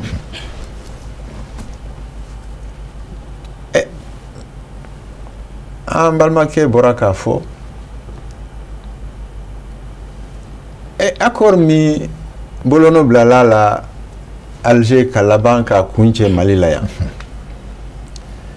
minnu ka kan k'a ko waleya n'u b'a f'a ma non MINUSMA tɛ Algérie bɛ chef de file de la médiation internationale min na ni ONU b'a la CEDEAO b'a la Union africaine b'a la France b'a la Amérique b'a la olu ma se ka fɛn min ɲɛnabɔ olu bara a da sera ma o bɛ se k'olu ɲɛnabɔ an bara cogo di u bɛ min nɔfɛ min kɛra Soudan o ka kɛ Mali la i y'a faamu o de b'a yira janfa min i y'a to Kidal ni an donna Kidal kɔlɔlɔ in kɔnɔ mais bɛɛ y'a faamu d'accord mais ne b'a fɛ ka yɔrɔ min dɔn dɛ voilà parce que réellement la an bɛna don o de kɔnɔ e bɛ kuma min fɔra nin i y'a faamu parce que ko ni e bɛ kun don o waati la e tun bɛ démissionner i y'a faamu bon a kɛra mais an yɛrɛw ne b'a an b'a fɛ ka mun dɔn est-ce que o y'an wele an yɛrɛ ma taa an ka problème o yɔrɔ la wa an ma taa n'an ka problème ye olu fɛ wa o y'an ka fɛlaba de ye bon fɛlaba c'est-à-dire jama même bi bɛɛ taara olu bɛɛ ma taa accord ko kuma la wa tɔgɔ b'a la k'u taara mais u ma taa o la o cogo di an ma se k'o de fɔ kuma tɔgɔ la cogo di accord ni accord sugu jama ko tɛ o jama ko tɛ délégation ba min taara ni Algérie y'a ta en charge hôteliw transportw fɛn bɛɛ o côté o mɔgɔ damadɔw de bɛ sugandi jamana dalen bɛ minnu la ka kuma gɛlɛn f'u ye o kuma gɛlɛn in fɔra o an t'a fɛ jamana ka tila min ye laïcité ye o ka don a kɔnɔ bon u y'an hakili suɲɛ o yɔrɔ ye ko o yɔrɔ an sɔnn'o ma o bɛ se ka kɛ cogo di k'an hakili suɲɛ cogo di parce que e y'a fɔ cogo min na nin mɔgɔ fɛn o fɛn taara nin i y'a faamu c'est des grandes c'est-à-dire intellectuels ba don kodɔnnaw don voilà i y'a faamu an ma se n tɛ mɔgɔ tɔgɔ fɔ n t'a fɛ ka mɔgɔ tɔgɔ tiɲɛ ko la mais ne fana bɛ nin ɲininkali dɔ fana na parce que n'u b'an kunna bi parce que Musalaka kuma tɛ yen voilà ale fana y'a bolonɔ bila accord fana na qui est le ministre des affaires étrangères o waati la a tun bɛ yen i y'a faamu parce que fo k'an ka o de sɔrɔ c'est un débat sans langue de bois mais an bɛna ɲininkali dɔ kɛ fo k'a ko ɲɛfɔ parce que mɔgɔ nisɔndiyala i ka kuma na yɔrɔ min na i ko tiɲɛ na ni e tun bɛ waati i tun bɛ wala sɛmɛ o kɔrɔ de ko mun kɛra nin a ma bɛn ambassadeur Yakuba Dabogo ma a ma bɛn i ma yɛrɛ de non n b'o fɔ ka segin k'a fɔ sabu n ye min fɔ n ka kuma kɔnɔ ni nin accord in n'an sɔnna sini ma sinikɛnɛ an ka jamana bɛ tila o tɛ kɔrɔn dɔrɔn ye dɛ a bɛ se ka bɔ jamana fan bɛɛ sabu n ye min fɔ dalilu minnu fɔra condition minnu fɔra k'a fɔ ko jamana maraw bɛ sigi o ani a bɛ boli o cogoya de la o t'a ye o ensuite accord in tiɲɛ b'a la tiɲɛ dɔn ko mɔgɔw ma caman taara mais accord in a nalen assemblée nationale an ka député ou lasigidenw an ma juru la o référendum ma k'a la o ni accord sugu fo de ka kɛ la n'o tun kɛra ne jaaje n b'a fɔ n ko n t'a la n ma sɔn u y'a bayɛlɛma an ka kan 12 la dɛ mais ne ka kan ka sɔn ka kan Kayi ka sɔn ka dugu kɔnɔ sigi ka fɔ ma k'a la k'a fɔ ko nin de bɛ accord in kɔnɔ n'o tɛ tun b'a fɔ n ka mɔgɔw ye a y'i kɔlɔsi nin yɔrɔ in na. D'accord. I y'a faamu. Ok. D'accord. Donc o de kosɔn n y'a fɔ mais n t'a fɛ ka mɔgɔ tɔgɔ fɔ ka fɛ parce que an bɛ kuma sɛbɛn de kan sɛbɛn min a kɔnɔfɛn yɔrɔw dɔ bɛ yen a tɛ se ka bɛn donc ni sisan minnu bɛ jamana kunna o dun kalannen dɔn i y'a faamu n'u y'a ye gɛlɛya min bɛ accord in kɔnɔ a kun tɛ u k'a fɔ ko an tɛ accord in fɛn ye fɔlɔ o ye min fɔ an bɛ na sigikafɔ de kɛ o dun ye an ka ko kɔrɔ ye jamana in tariku n'i b'a fɔ i b'a fɔ de kabiri lawale kabiri lawale d'accord kurukan fugan bɛ kɛ a anniversaire Kurumokari bɛ kɛ du moins a bɛ kɛ tuma min a bɛ se ka kɛ 100 kɛmɛ ɲɔgɔn kɔ ye. D'accord. I y'a faamu. Ok, d'accord. Donc i taara dakuru ɲɛ kelen kuma président ka kɔrɔfɔ kɔnɔna na a ye a kuma fɔ ni fɛɛrɛ ye accord d'Alger ko in banna kuma t'o de ye e ka fan fɛ. Ne kɔni ka faamuya la. Mais est-ce que ne y'a karom dɔn parce que il faut que i fana kan ka an bilasira ni ale ko sisan comme i y'a fɔ cogo min na a banna pourtant mɔgɔ baden mun ye communauté internationale bɛɛ bolo nɔ bila fɛn min na i y'a faamu mais ɲininkali bɛ yɔrɔ min na o transition est-ce que nin transition est légitime k'a jira k'a fɔ ko nin accord nin ko a banna. Sariya bolo b'u bolo a la wa. Légitimité kuma kɔni tɛ yen bilen. An ko an tɛ faransi fɛ a y'an janfa an y'o gɛn ka bɔ MINUSMA bɛ yan a san 10 ni kɔ de filɛ nin ye a ma foyi ɲɛnabɔ jɔn ye MINUSMA ci ONU ma deli ka fɛn foyi ɲɛnabɔ u y'a fɔlɔ Congo de la Lumumba sara u ma foyi ɲɛnabɔ hali bi u bɛ Congo Félix Tshisekedi ye mun fɔ RDC Congo président k'u ka bɔ ka taa da la olu bɛɛ gɛnna bon accord bɛ yen bilen. D'accord. Donc Boubacar vraiment Bichoun là on a compris monsieur l'ambassadeur il y a faamu parce que il faut que ɲininkali dɔ bɛ yen bon Naziru an bɛna e fan fɛ o ɲininkali kelen don dɛ parce que k'a jira que bon i ye Algérien parce que tu fus le président des anciens étudiants et élèves maliens qui se trouvent en Algérie. Yo au watinu do fana ke. N'est-ce pas? Voilà. Bon donc accord koni an b'a fɛ ka sinsin o kan. Naziru ye mun de faamu? Bon, excellence y'a fɔ cogoya min na. Kini ta ye mun fɔ dɛ. E ma bɛ ale y'a ka hakilina de fɔ mais an mako bɛ voilà. Bɛɛ ni hakilina don. Donc an bɛ de ta kɔnɔ sisan.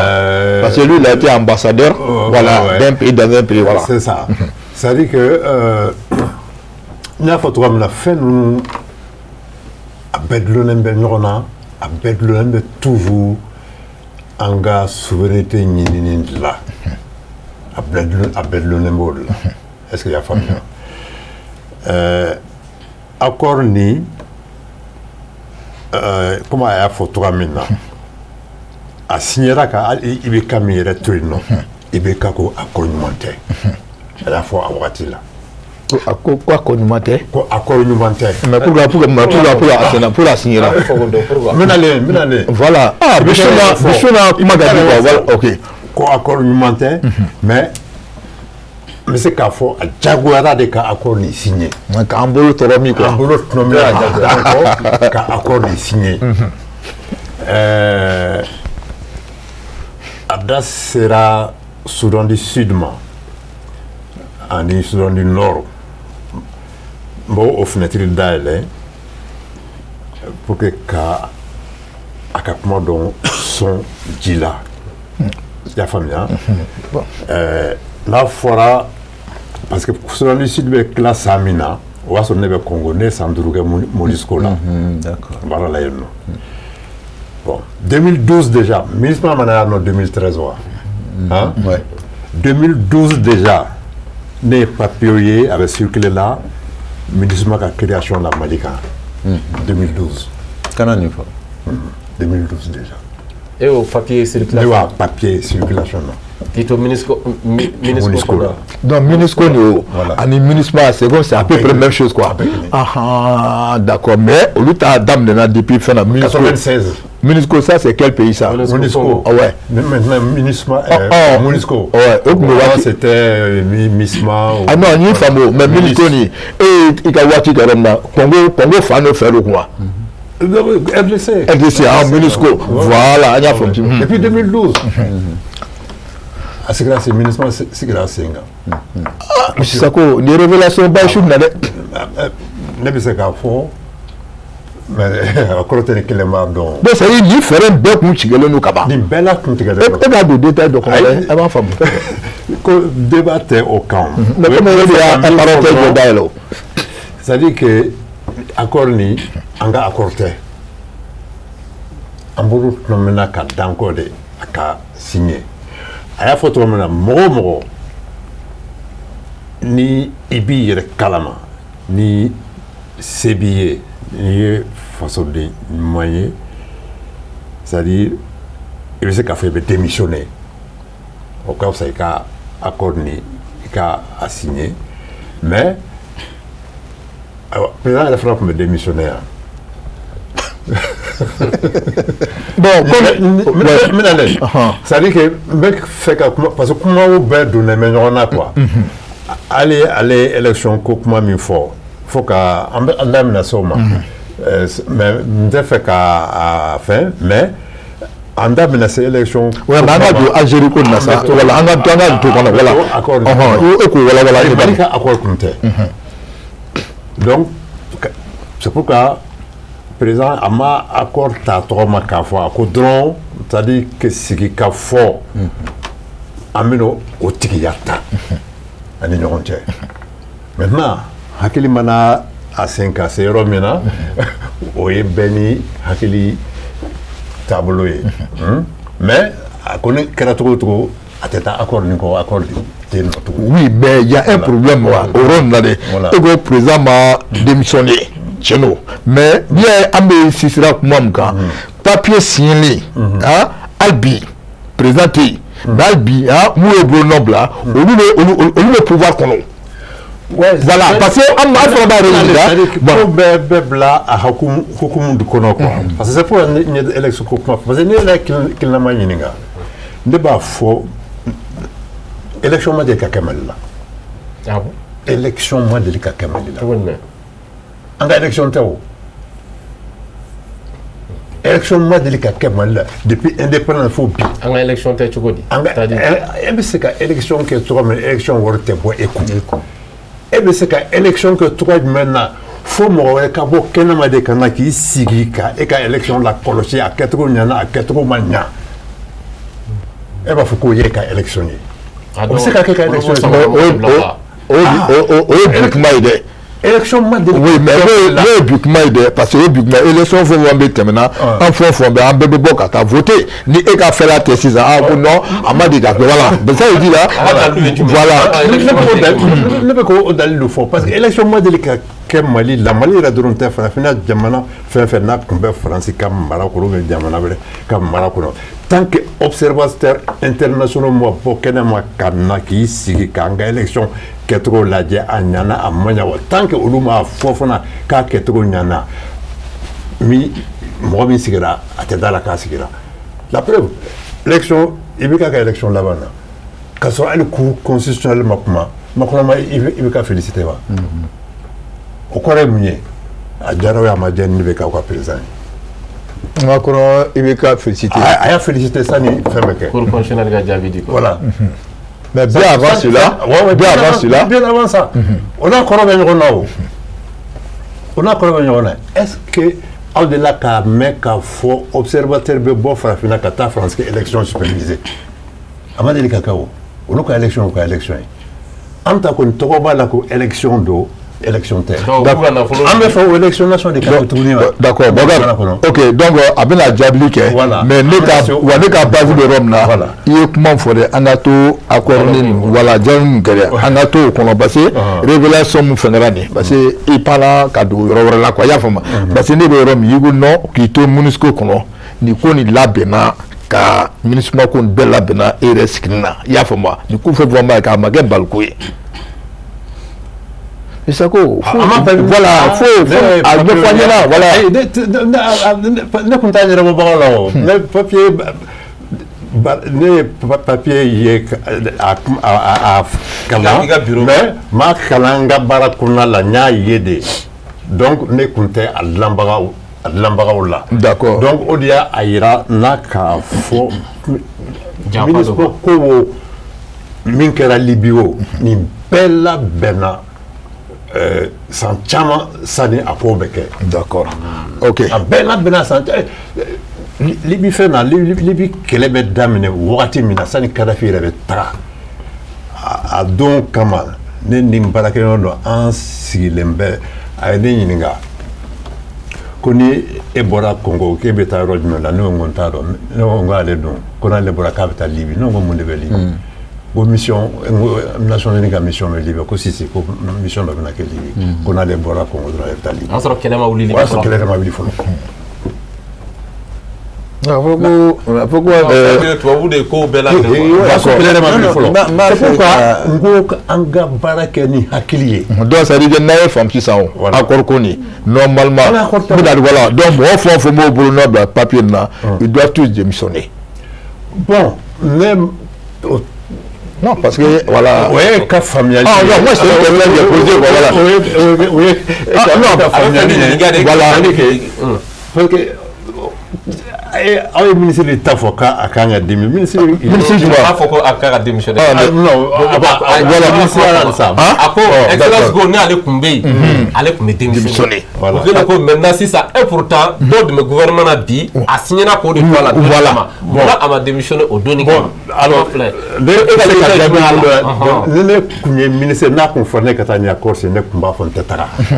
Ah non, t'as signé. Est-ce que Watio, mais ça peut tiens faut quoi? Est-ce que Watio, tu vois tiens faut à quelque moment là, c'est-à-dire la réalité c'est quoi? Je veux dire que est-ce que Watio là, IBKB, hein, légitime, mon nom est passé ce président il va élu, il y a fait au municipal font peu, au monsieur Kafoko qui va démissionner. Est-ce que au monsieur va démissionner. Bon, autre m'a démissionné. Avec moi là, bébé comme là ni hakilna die quoi. C'est-à-dire, parce que pour moi, le ministère est baradio. D'accord. Le ministère est baradio. Il peut voler qu'à faire de calfaï là, et qu'à y avoir de la paix. Aïwa. M'a miné, qu'à da kodo kan. Moro ben nina, pour que m'se kanga barake. Il m'a donné que ministère. Ne mago bɛ fɛn minnu na ka n ka baara kɛ n'i ma sɔn ne bɛ bɔ. Bon donc o de an ka jamana jukɔrɔ ye o ma ko u b'o bila ka baara d'u ma donc n'u y'a ye ko baara a ma diya i ye i tɛ démissionner mais n'o y'i gɛn ka bɔ baara la donc kuma bɛ sariya wa bon a ye nin ye parce que bon munna o waati la ne ma pas démissionner donc démissionner ko ma Bayisa ok d'accord an bɛna Bayisa an bɛna fɔ en tant que homme politique donc accord ko nin e bɛ se ka mun de fɔ a la. D'accord. Merci beaucoup Bokili. K'a fɔ ye ko mangoro mɔni bɛɛ tɛ filita ye. Accord in a kɔnɔna fɛn caman bɛ yen a man ɲi mais dɔw fana bɛ yen u ka ɲi. An tɛ se k'an débarrasser ka bɔ accord la ten o. An y'a fɔ président de la transition ye an ka baara kɛ ni accord ye. Kɛlɛ tɛ jamana foyi jɔ ni segin kɔ tɛ. An ka segin accord kɔnɔ fɛn minnu ka ɲi an k'olu ta fɛn minnu ma ɲi an k'olu bɔ a la an ka ɲumanw kɛ k'a dafa. IBK bɛ accord in signé don min na a ma kɛ malidenw kɔ dɛ. Accord in signé na ne yɛrɛ ka présidence la CICB la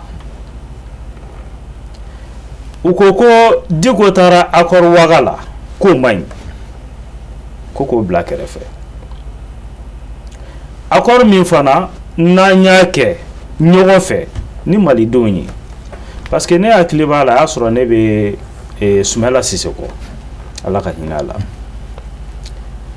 Soumaïla Cissé yɔrɔ dɔw fɔ accord in na ko k'a falen a bolila a taara IBK nɔfɛ ani IBK kumana ko ka yɔrɔ dɔw bɔ a la ka yɔrɔ dɔw ta o yɔrɔ jumɛn ye dɛ n'i hakili b'a la bon Soumaïla ka kuma la a don parce que don min na an bɛ réunion kɛ n'a ye a ko comment on appelle le mot m'échappe là je me souviens pas trop mais kuma caman fɔra ka c'est partition ko kuma kɔnɔ partition ko kun b'a la accord in kɔnɔ accord in kɔnɔ partition ko kun b'a la k'a fɔ ko ka partition bɔ c'est-à-dire ka comment on appelle ka yɔrɔ ka décentraliser quoi donc Soumaïla ko k'o yɔrɔ in bɔ a la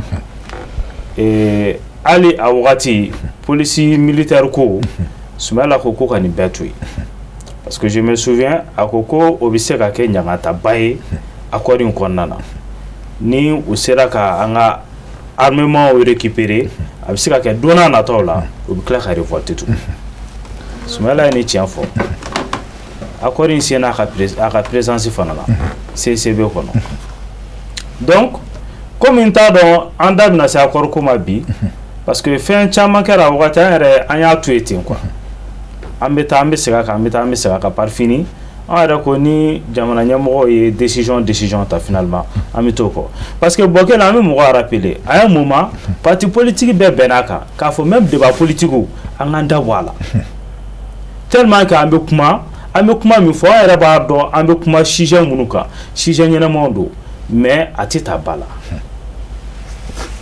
mais ni e yɔrɔnin dɔ fɔ sisan i ko e yɛrɛ bolo accord in na donc président u man ka a to yen donc ka yɔrɔ dɔ t'a la u ka baara kɛ ni yɔrɔ dɔ ye u ka yɔrɔ minnu ma ɲi k'o bɔ a la maintenant président ka discours kɔnɔna na a y'a jira k'a fɔ ko sigiyafɔ kura bɛna kɛ est-ce que o tɛ fɛɛrɛ ye min ka y'a kɔnɔ ko o ta ba la min ma ɲi k'olu bɔ a kɔnɔna na donc est-ce que o fana tɛ fɛɛrɛ dɔ ye jamanakuntigiw ni bolo bon parce que pour ne pas répéter ce que Diko a dit jamanakuntigi bɛ kuma dɔ fɔ anw yɛrɛ parfois an bɛ tunu kuma kɔnɔna na ah bon cogo jumɛn souvent a bɛ kuma dɔ fɔ an t'an yɛrɛ ye kuma kɔnɔna na mais kuma dɔw bɛ fɔ i b'a sɔrɔ a kɛwale tɛ kɛ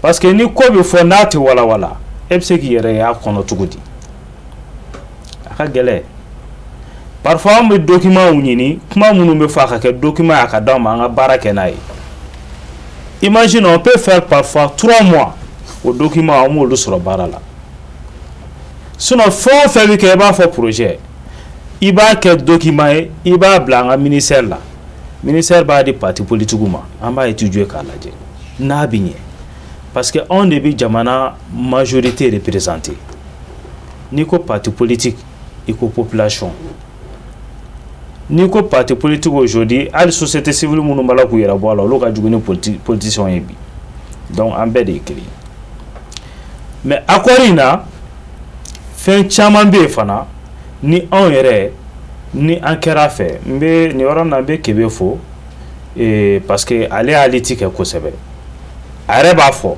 a ko an ka na accord in bɛɛ to yen fɛn dɔw bɛ yen o ka ɲi donc k'a fɔ doyen k'a fɔ ni an sigira tabali kan k'a lajɛ ne ye denmisɛnnin ye n ka mɔgɔkɔrɔw don mais accord in bɛna wagati min na MINUSMA bɛna wagati min na k'a fɔ k'a nana cun an kan cunni ko tɛ a ko k'a y'a papier de k'a tɛmɛra a fɛ yen bon a bɛ se ka k'ale y'a papier mais n'an tun b'o jɔngun d'a ma ko MINUSMA tɛna a wagati jɔngun da tun b'a to yen mais caman ye MINUSMA demande kɛ jɔngun da fɛ caman y'a kɛ i n'a fɔ parti Sadi n'a ka Sadiya parti Sadi ye politique kɛ o moi je suis témoin je peux témoigner parti Sadi ministre Makanal demandé. A kɛra ɲɛna. U ɲɛ bɛ na u tulo bɛ na. Parti dɔw bɛ yen ni bi hakilila tɛ kelen n t'a fɛ k'u tɔgɔ fɔ. Hakililaw tɛ kelen. Non Bessa i ye kuma dɔ fɔ sisan ne ye n sigi ka miiri i ko parti Sadi ko ils ont demandé MINUSMA ka na ne m'o yɔrɔ de faamu. Or pourtant parti Sadi ka lutte bɛɛ ils ont été toujours contre la venue de la France ka na yan i y'a faamu o waati la ko k'o b'a fɛ ka na n'o i y'a faamu c'est comme MINUSMA tɛ mɔgɔ min tun bɛ yan e ko quoi là mun tun bɛ yan nin sa MINUSMA tɛ c'est-à-dire l'Afrique même quoi c'est d'ailleurs MINUSMA il y a fama MINUSMA ils ont lutté ko ta bɛ ko kana parce que ko bɛna kana nin fɛngɛ ou bien e bɛ ni juma d'o ma. Bon, Ningo parti Sadi parce que je me souviens quand j'ai rencontré Dr Oumar Marko à Ségou, on a longuement discuté. Ségou APJ Dala. En Kumana, n'a eu d'ado MINUSMA Kanal Kokumala. Bon, comme à Tiambi, on a c'est que au sujet avancé. Mais mi boira d'aka fogné au Kera à l'air à MINUSMA Kanal demandé. Mais à ce moment-là, le Mali était comment? À Djamala, on me tout dit. Ou à ce moment-là, il y a un oui, au Watila, il y a le Djamouda Kumbe. Mais Neti Kunte parti à Watila, nous sommes militants. Nous sommes militants. Fin Chamambe, nous sommes dans la commis avancée nos chiches. Moi, je veux savoir, la MINUSMA là, on a un on a le taux Fangala. Non. Voilà. Non, alors, Djogouda comment on appelle? Bon, de quoi on a rentrons dans le truc même. Voilà, parce que après non, parce que Djogouda a demandé. Bon, d'accord, ok. Oui, voilà. D'accord, ok. Voilà, vas-y. Si ça, comment il y a photo ni Nikara, Kuka accord Kobla. Pourtant, en tant que parti politique, quand il y a Bruno Blara, communauté internationale, ils font Blara. Est-ce qu'il y a un feu d'oeil en moi? Bon, à quel fin d'oeil Kaba? Parce que Ami Jamana Dokonabi, Jamana Mina erati en tant qu'enfant d'Outuguni. On fait. En tant qu'enfant de moment qui Ambalaka Bege. Bien sûr. Il a fait un MINUSMA gain, un Takuba gain, un RFI gain, un France 24 gain. À toi, tu as Johnny. Donc, Erebolo, nous jouons be anga Jamana Tanyalawa, nous nous genani. Oui, Jamana est dans anti-secrétaire à Nyogontou. C'est un politicien, il va parler en politique, voilà. Vas-y. Non, anti-secrétaire à Nyogontou, parce que de moment que Amalaka Foko, la Russe, et Amalaka Antiga Samakabo, France Bolo, Kaboul Kataka et Russe n'ont fait. Namanye, Kamanye Rata. Moi, je pense que Russe ni France a bien répondu. Mon en tout. Donc, on va faire que l'élection m'a délicat qu'en fait. Au moins, il est à la pan. Parce que Mouna, élection font fait avec un bureau de vote là. Parti politique ou a délégué des blacata. Délégué ou ni élection ou vote ou bana.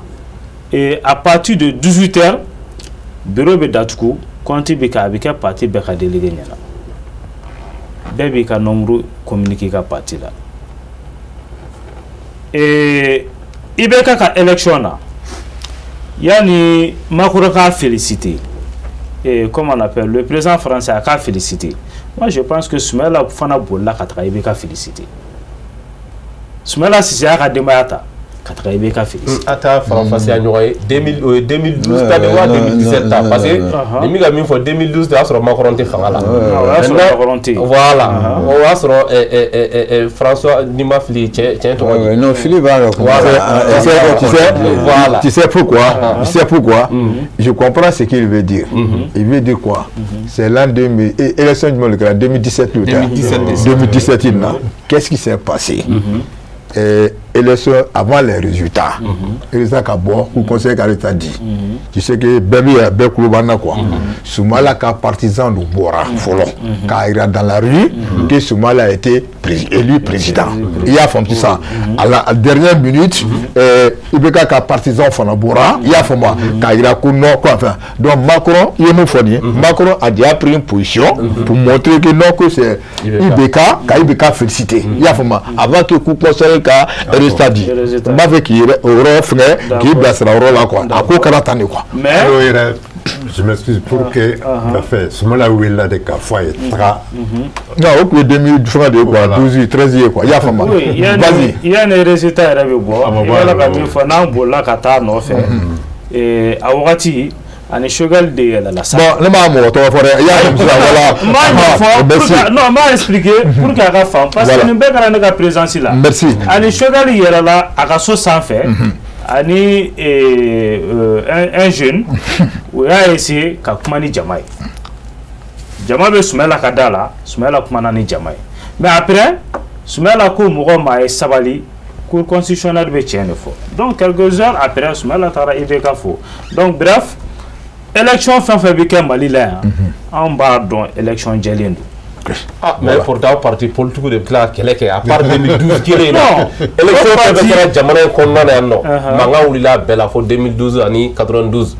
Nima fil alpha, c'est le follow. Ça, Allah, Mam Senchara, André Tchaoulé, Alpha, Mam Sencha, mais. Ibeka, c'est qu'il y a 2012, nous voilà là. Élection présidentielle fin fédérale. Parti politique doit évoluer, Namara Karana, doit évoluer, Namara Karana, à député, c'est la même chose. C'est pour cela peut-être à comment il faut que l'élection nous mette au bout, à Chide de Bechi, à la Jamana, à Foya Ketawa. Et tu l'as couillé par là. Ok. Yari par là. Maintenant, quand je mal à Kafo, ou de démocratie Rajaï. Ah, ok. Ou de Rajaï. Parce que ni Chira, il faut qu'il y ait free. Il y a Jira. Mais après, il veut te mettre Jamana Baradero, il veut te mettre Baré. D'accord. Donc, on est démocratie. Donc, regarde, comme Fora Tourmina, Ambedo, Temukono, comme Amakono Tourmina, Baïsa, Anyaïra, Aye, Nazuri Okmanfo, ko Francis Dobé, candidat et Fungaïra. C'est-à-dire que l'élection Kaïra Kafoko, bon, lui, le cas présent. Il y a vraiment. Donc, lui, en tant que politicien, il est venu pour se défendre. Kaïra Kafoko a une habitat. Monsieur l'ambassadeur, il vous dit que moi, comment je me le fais pour ajouter sur quelque chose. Non, quand Philippe Doulatlin, oh, vas-y. Francine Nalin, Mamin Tounier, président de transition, Djonkunda Traoré, au cas secrétaire et directeur de cabinet, pardon, au cas premier ministre Django, ako bataki minchira Francima, amafoko Francika, aka élection blakana, keleke Malika, élection nolade, soutien aérien, lettre follow minchira. Hollande de yo fait école non à seka dans Nima. Ya soro. Ou ka politique be bo hakilla. Ou ba fait ka dum Mali la chogomi. Geni minkera Modibo tle fait ka France gain halibi wo makun lawo. Na wele la kanga na soutien aérien ma ambo ke de me ambe jigi. O de chien. O jigi do amana fa ke wa na fama soro la.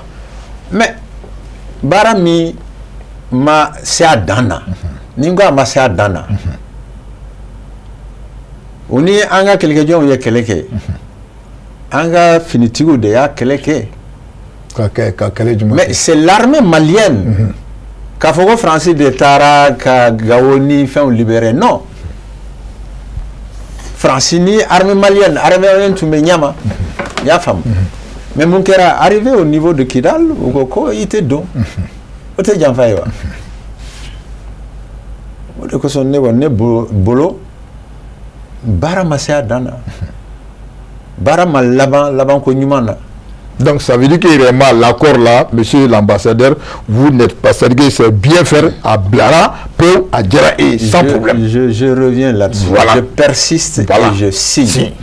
Voilà. Cet accord en soi,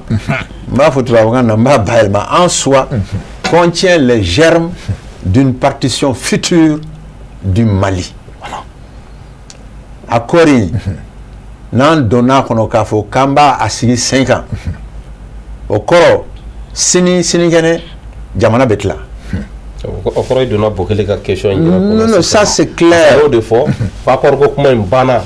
Bien vrai que comment faire un ferret, aller à Chugabina, c'est direct. Mais mais ça mais c'est-à-dire que au de ko il a fait la co-président ko accord côté un co-président d'amassé accord comment mais accord de mi Mali lakana kunganko ye anga ke antaye au de croye appropriation nationale ambeka sigi akoko sigi bi mena ke kuma mi mena fo ate Mali unité kola l'unicité du Mali anto fenge laïcité anto kumake intégrité anto kumake mais fem min man degu anga jamana kono ambe sigi ka fo ya fam comme ça ni min mana bala nani amalien dama aya fo chogomi nambe na komina ambo de walaya bambantiu nous sommes kana angasigi malien don il y a dagali mimbefo amawolo amabangel tinzawatendewa à la frontière entre le Mali et l'Algérie. Mais Mali met ban là-haut. Il a été pendant de longues années consul général du Mali en Arabie Saoudite. A radicalisé la Yende. Naflo Dirama Yende. C'est ça le point du problème. Minuta kalama uba abeku nyanako parce que targi donc parce que toi regi voyez niba jama fo mais quel est targi de anta fait. Mais il a été un fonctionnaire du Mali, payé par le Mali pendant de longues années, consul général du Mali en Arabie Saoudite. À Wati, il achetait des téléphones Turaya, il veut tout qui fambe, satellite laïbika téléphone ti, la sigdéo mintume Mali la sigdéo, oui rapport ti quoi attention ninche abemina ah sini kuma donde, il va y avoir des problèmes. Ou bekera Mali konoya. No tigla moro willa ko bi bam aka malien yama kati kalfa algérien ma na iko juga avait de l'autre côté de la frontière amal maké minfo les algériens ils ont leurs problèmes djihadistes ou terroristes ou a nyamako fin bege a cité bo yorore Algérie au sababu kira Chadli ou ka président d'Otumbe Chadli à où la donne le français quand bana on va arabiser. Ils ont fait l'arabisation à outrance. Parce que ça allait tout français quand on go Front islamique du salut Bangra Ouattide. Oui élection ok à gagnera armée kun la nintekeya. Aye Algérie ke fanga mimbe armée la Algérie na bora Égypte la te yorore. Ou bien l'intérieur des clans bien. Nous français bien, ou bien, au clan bien. D'accord. Nous américains bien, ou bien. Nous russes bien, ou bien. Mais au table là. D'accord. Mais les Farlida ou ka, ou Yereka, Djamanadin ou ka, nous y fils moroye. 100 ans qu'on a ou wati ou la décennie noire. You fara, koufara. Au café, Bouteflika yelelen fangala, a une loi de réconciliation de signer. Ko Nyamoya dit Algérie président follow. Bouté fin Boumedienne yemim bi Ben Bella. Olu de ya ko Nyamoya qui a président ya.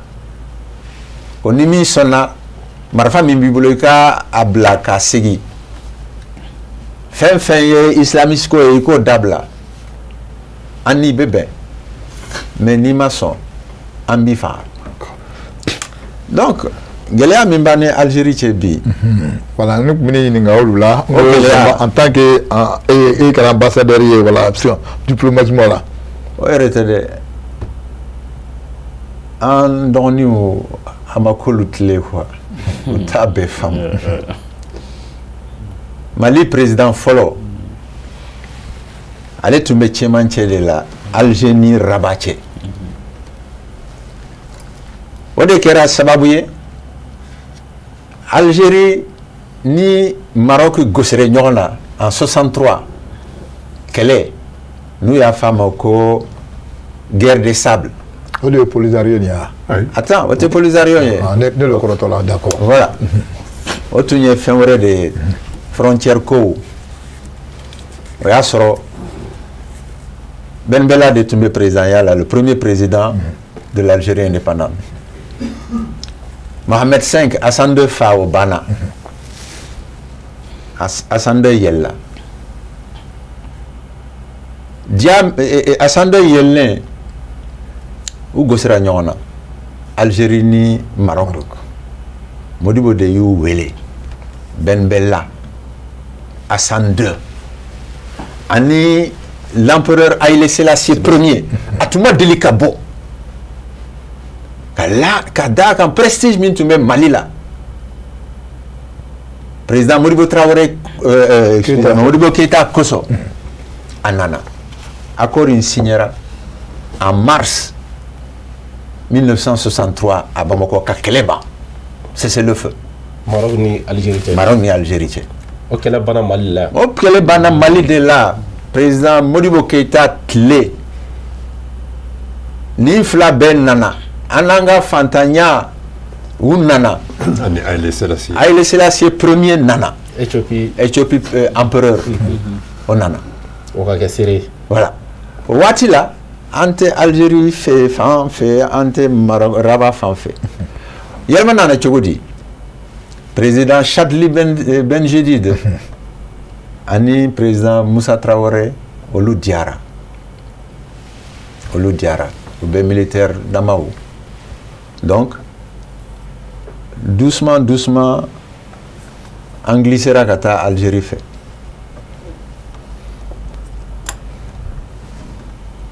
Algérie ye ko caman kɛ o.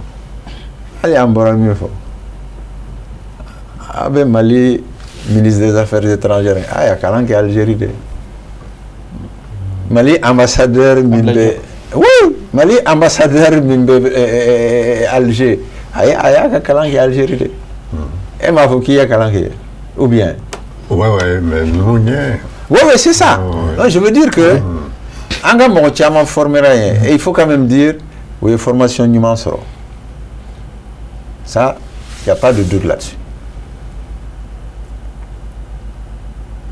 Mais mun fɔlɔ kɛra anw de ye Algérie dɛmɛ o a ka se k'a ka yɛrɛma hɔrɔnya kɛlɛ k'a kuncɛ k'a jɔnjɔn ta.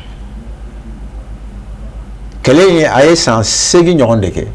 Waati kɛra Faransi da digilen tun b'o la.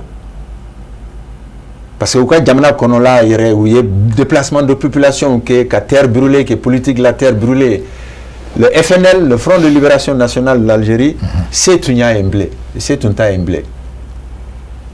O de la Mali u y'a ɲini Mali fɛ u ka base de repli stratégique sɔrɔ. An ye yɔrɔ d'u ma u ye wilaya u b'a fɔ min ma ko wilaya département u y'o créé ka Abdelaziz Bouteflika o waati k'a lasigi Gao. Hali sini a kɛra minnu ɲɛna kelen minnu u b'a fɔ ko Abdelaziz Bouteflika tun bɛ yen. D'accord. I y'a faamu. Ok. Bon n'o kɛra i y'a faamu anw y'aw dɛmɛ n'an bɛ nin ko in na n'an ko accord in c'est vrai bɛɛ tɛ se ka kɛ ko gɛlɛn fɛ o dɔw b'a fɛ dɔw t'a fɛ on comprend parfaitement que hali parti ko ka bɔ yen quoi que les jeunes frères disent que bon l'accord tout n'est pas mauvais là-dedans. Mais et Algérie est que des chefs de file de la médiation ni Maliens ko antala e be mun ɲini a ko la bilen D'accord. Ok, d'accord. Donc, Bokar, waati mun dira n ma a kuma sunjata dɔɔni Bichu na kuma tun bɛ mun kan k'a jira ko président ye dantigɛli mun kɛ discours ni donc maintenant a ye mun wele ka na hakilina jumɛn de bɛ aw yɛrɛ fɛ donc maintenant monsieur Sako donc maintenant tu as 2 minutes i y'a faamu wa donc maintenant solution jumɛn de bɛ e yɛrɛ bolo bi concernant ce voilà. Mali an bɛ bɔ gɛlɛya min kɔnɔna na solution min président ka discours kɔfɛ donc e yɛrɛ kɔni bolo fɛɛrɛ jumɛn de bɛ e bolo cogoya min na laɲini minnu kɛra olu bɛ se ka sabati. Bon, mais tu fais la carte. Non, mais vas-y, passons là, voilà. Il y a un photo nanga comment d'amener la quoi. Ça veut anga la nini Mali noye anga jamatigiya ko la waleya ngwa tita bara ko hakili bara ani ka famille ke to amena. Comment la souvenir là parce que comment normalement nous be d'aserama c'est-à-dire Mali ni jamana wɛrɛw bɛ baara kɛ ɲɔgɔn fɛ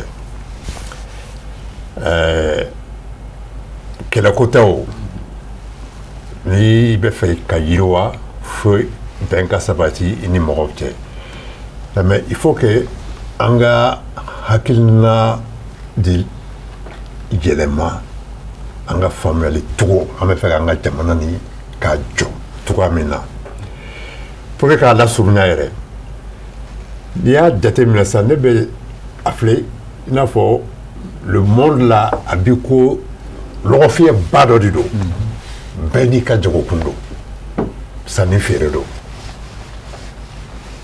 bɛɛ n'i ka intérêt comment dirais-je nafa bɛɛ b'i ka nafa ɲini i b'a san i b'a feere i b'a san i b'a feere k'a fɔ sisan nɔ c'est-à-dire ne bɛ sanni kɛ nin dɔrɔn de fɛ ou bien ne bɛ feereli kɛ nin dɔrɔn de fɛ o tɛ marché o i y'a faamuya teriya tɛ yen balimaya tɛ yen fosi fosi tɛ yen bɛɛ n'i ka jagokun an b'a feere min b'a san daduman na an b'a feere o ma a bɛ dépend an sigiyɔrɔ fana la donc k'a fɔ sisan nɔ an ni Algérie tɛgɛ bɛ ɲɔgɔn bolo an ni Maroc tɛ se ka kuma non o kuma tɛ o ani Faransi tɛgɛ bɛ ɲɔgɔn bolo ani Rusiw tɛ se ka kuma non o kuma tɛ yen nɔ c'est à dire que ni fo n'a a yirala dɔw y'a yira n na k'a fɔ n'a ye sanni kɛ nin fɛ ne tɛ feereli k'aw fɛ fɔlɔ aw ma tuguni bon kɔfɛ taalen ɲɛ an bɛ segin ɲɔgɔn ma tuguni parce que Mali ye non aligné jamana de ye depuis daminɛ fo sisan nɔ non aligné don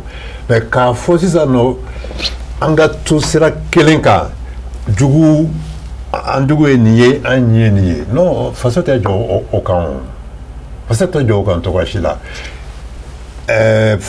comment dirais-je Bayisa da sera a kuma ma Irisu ta ma Irisu bɛ ka fɛn fɛn k'an ye o a tɛ d'a ma fu la o a bɛ ka feere a ma de an b'a san de an fana bɛ dɔ feere o ma u b'a san de.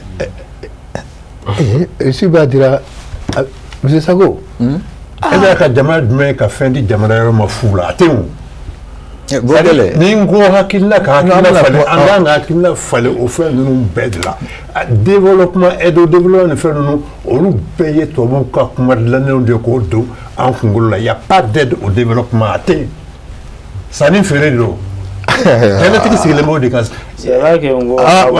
aide au développement tɛ yen a tɛ kɛ hali dɔw sa na ko Maroc y'an wele ko ils vont donner accès à la mer u b'a d'a ma fu de a tɛ d'a ma fu u b'a feere a ma de. a bɛ feere a ma de. bɛɛ b'i ka nata ɲini. bɛɛ b'i ka nata ɲini. donc mɔgɔw bɛ k'a faamuya pour que accès d'a ma sur la mer. a tɛ d'a ma u b'a feere de. o teri t'olu la. u b'a feere an ma an b'a san a bɛ san ayiwa olu fana ka nafa bɛ min na u b'o ɲini u b'o dɔn mais o tɛ fɔ. donc c'est à dire que fɛ ka accès d'a ma o dɔrɔn de bɛ fɔ. donc c'est à dire an kana kuma mɛn ko dɔn kuma tɛ tiɲɛ. nkalon. dɔn kuma tɛ tiɲɛ. nkalon. i b'a ci dɔn. i b'a di ka dɔ minɛ. ka fili ka bɛɛ sigi. voilà a banna ni c'est ni o donna an hakili la Mali kɔnɔ an bɛ fɛn caman faamuya an bɛ sanni feere de la alamandi tɛ yen nɔ alors de b'a d'a ma a tɛ nafa a tɛ fɛn wɛrɛ ma kɔnɔ o bɔlen ko yen nɔ jamana si tɛ fɛn di jamana wɛrɛ ma fu la a tɛ yen abada donc il faut que an ka hakili jagabɔ o fɛn ninnu de kan an ka baara kɛ n'o ye teriya balimaya jamana ni ɲɔgɔn cɛ jamana olu bɛna kɛ kɔgɔ ni foronto de ye dumuni kan mais nafa a sigilen b'o de kan. Bon, moi ce que je voulais savoir, c'est vrai, hein, il y a formé comment faut bien Sunna, ne bina dani akli sigi doye. Vraiment, c'est une qualité. Donc ça veut dire que là il forme 600. Même quand on voit armement comme c'est secret, donc tout cela c'est cash aussi, il faut payer pour envoyer ça. Mais bien sûr. Ok, d'accord. Les armements c'est qu'à du fou là. Comme relation français quand on relation quoi là, je vais t'aider. Bon, coopération, coopération Mali, France Afrique, coopération Mali Russie et Afrique Russie, coopération Afrique Chine, du pays fin. Bon, aujourd'hui doit en commun là, c'est pourquoi on a essayé qu'il n'a fallu. Alors, au quoi comment nous, afin qu'on a comment il quoi, on est là, on sait qu'à oui le trois mina. D'accord. Ok. Merci beaucoup, M. Sago. Voilà. Il y a un blasra, merci. Voilà. Ça, en tant qu'homme politicien, voilà, donc, solution de le boulot. Parce qu'il y a quelqu'un qui faut que l'élection soit bien sûr. Bon, solution de mon follow, et il n'y a pas de parti follow, mais comment parce qu'il y a un document document Mimba Djirakafo, et c'est vrai que nous sommes démocrates, mais ça ne veut pas dire que en tant que contribution fera président Assimina Mogobe à demain. On demande que maintenant, Kabo Bekono, ni ya kumani élection kui ti doreo. Nous on va faire ta élection pour être le président de la République. Parce qu'on a nos projets de société, mais n'a tissé qu'à la transition qu'on a fait que l'élection présidentielle terminée qu'on fait. Mais Anyabala, Assimi touchera accès dollar, accès mounou, nous va dire on a qu'à faire vraiment élection internationale que c'est ça. Bon, nous doute n'a c'est que c'est ça. Assimi qu'elle nous a en black RF, nous les politiciens.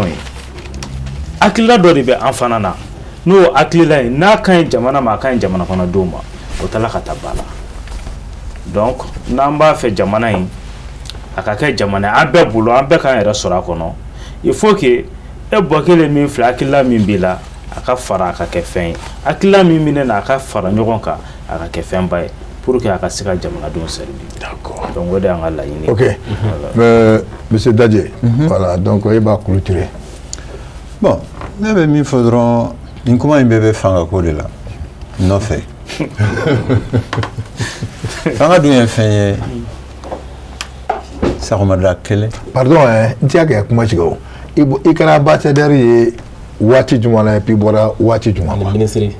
Ministre ya o kɛra transition fɔlɔ ATT tile. Ambassadeur 2012-2017. Ambassadeur accrédité au Gabon, au Cameroun et en Centrafrique. Ah, donc les trois pays. Donc 2012-2017. 2012, bah ça, voilà, 2012-2017. Donc ça dit que c'est Ibiga qui était au pouvoir. Tout à fait. Ibiga était au pouvoir. Donc maintenant, Diop était le ministre des Affaires étrangères. Il a été ministre des Affaires étrangères chez moi, Koubalou Nunana. Donc en 2017, les sons là et Bororo Lassan. Ok, voilà, donc en forme, moi, non, tout le monde faut Maroka Famude, Fanga Benyangininde. Halamadon ka Fanga, ou est les Kelen Code, Sormada Kelen, Tlegan Kelen, Ani Fitri Kelen. Alaftara de ka Fanga et Badabadaï. Fanga dou, à la débati. Abadi, Emime Fanga no fait. Ni ka don masse har ni yen negem ne yin na ita soro o ya fulana e sabana ibi la be akamade yasa fanga in ni ala y'a d'i ma ni jamanadenw dar'i la i ka se k'o danaya minɛn fa ne b'a fɛ an bɛɛ politicien o parce que u b'a fɔ ko hali n'i ma politique b'i kɛ o an bɛ ko faamu ne ye min faamu jamana ɲɛmaa ka kɔrɔfɔ kɔnɔ an ka sigi ka masala an bɛ ko in to la ɲɛnabɔ cogo min fɛɛrɛ jugu min y'an bila nin cɔrɔn dingɛ in kɔnɔ an ko fɛɛrɛ jugu ɲɔri ka ban senkɔrɔ o kuma in kɔnɔ caman bɛna faamuya o ni Asimi b'a fɛ de ka kɛ président ye a b'a kanbɔ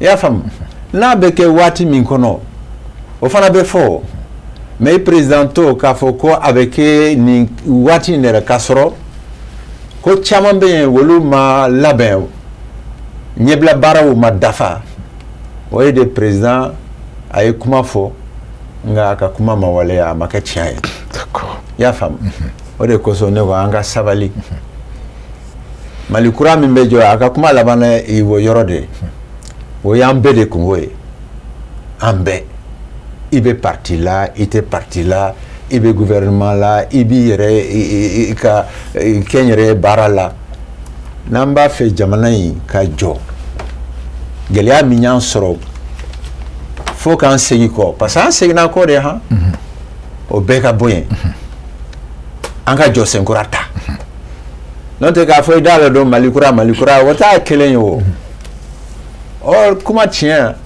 an bɛɛ b'a fɔ Mali kura mais hali bi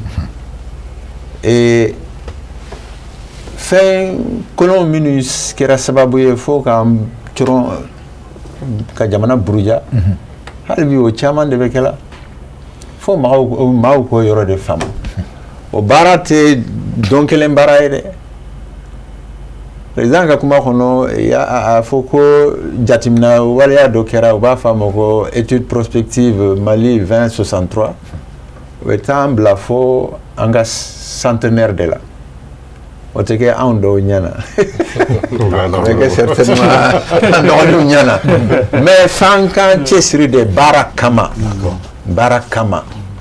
o de kosɔn ne ye éducation fɔ parce que ne ye école karamɔgɔ de ye foyi tɛ se ka ɲɛnabɔ ni éducation ma ɲɛnabɔ foyi hali bi an bɛ dugawu de kɛ mɔgɔw ka faamuyali ɲuman sɔrɔ an ka nin masala in na Mali ko dɔn o i y'a faamu mais n'u bɛ fanga la bi an k'u dɛmɛ o kɔrɔ tɛ tubabu b'a fɔ min ma chèque en blanc an k'a fɔ n'u ye fɛn fɛn fɔ a ɲana fɛn fɛn kɛ a ɲana non ne b'a fɔ mɔgɔw ye n'i b'a fɛ ka dɔn fanga ye min ye taa turunin dɔ cɛ Amdalayi Kaburudon na Mali président fɔlɔ dalen bɛ yen min ye Mali président fɔlɔ bi o dalen bɛ yen min ye Mali président fɔlɔ binbaga bi o fana dalen bɛ yen san 41 politique ko la Mali o bɛɛ bɛ o cimetière in kɔnɔ ye o bɛ mun yira politique tɛ dɔwɛrɛ ye o mission dɔn ni Ala y'i wele i b'a kɛ i jija i k'a kɛ jamanadenw ye danaya min ta ka da i kan i ko danaya minɛn fa. Ok, vraiment, merci beaucoup. Boubacar,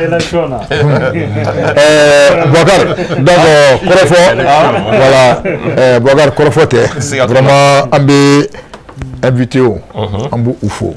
Alors, monsieur Sako, on va attendre du drama, parce que faut qu'on me couvre la aula, donc maintenant, Kokoro. Voilà. Merci beaucoup. Donc on va donc vraiment atteindre dans les drames. Merci beaucoup. Monsieur Dadje, vraiment merci beaucoup.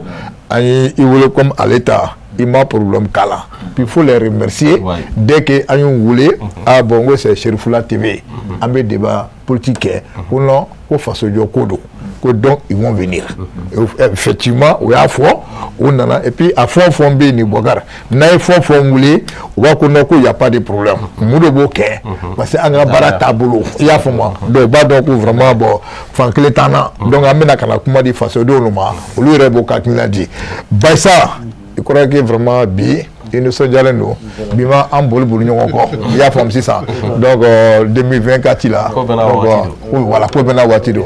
Donc vraiment merci beaucoup en tant qu'homme politique. Madame Athéna dans les dramas. Donc merci. Donc Bokar, faut le camp bibolo. Et puis mouya en demain, kabaran ou ambolo ambolo faux. Voilà. Ok, Bokele ambe foli bila bema mama ko sogole no Cherifula tele na wati na mbo foko wala nyimando malgré que chou janfara wi sigwa jabrani korofa on la ja ambo fo la ko wala nyimando mi anga ma koro mo fna kumbe kena kan malgré que chou janfara o ba do chou be janfa fa no benata bena debala o be kanu ani dana o bo o de ko fo vraiment ambo ra fo wala ko wala nyimando donc a be fo ga bele wala nyimando Maman ko sɔgɔla Cherifula la Mali kɔnɔ ani Mali kɔ kan. Bokar, donc 2024 na an y'o de fɔ komi an fila de bɛ émission kɛ an bɛ yafa ɲini kɛ bɛɛ fɛ. Siga t'o la. Sabula vraiment baara nin a ma nɔgɔ. A ma nɔgɔ. Donc vraiment an bɛ yafa ɲini kɛ bɛɛ fɛ an bɛ kuma dɔw kɛ. Ka d'an ye bɛɛ ka na wa bɛɛ tɛ se ka na.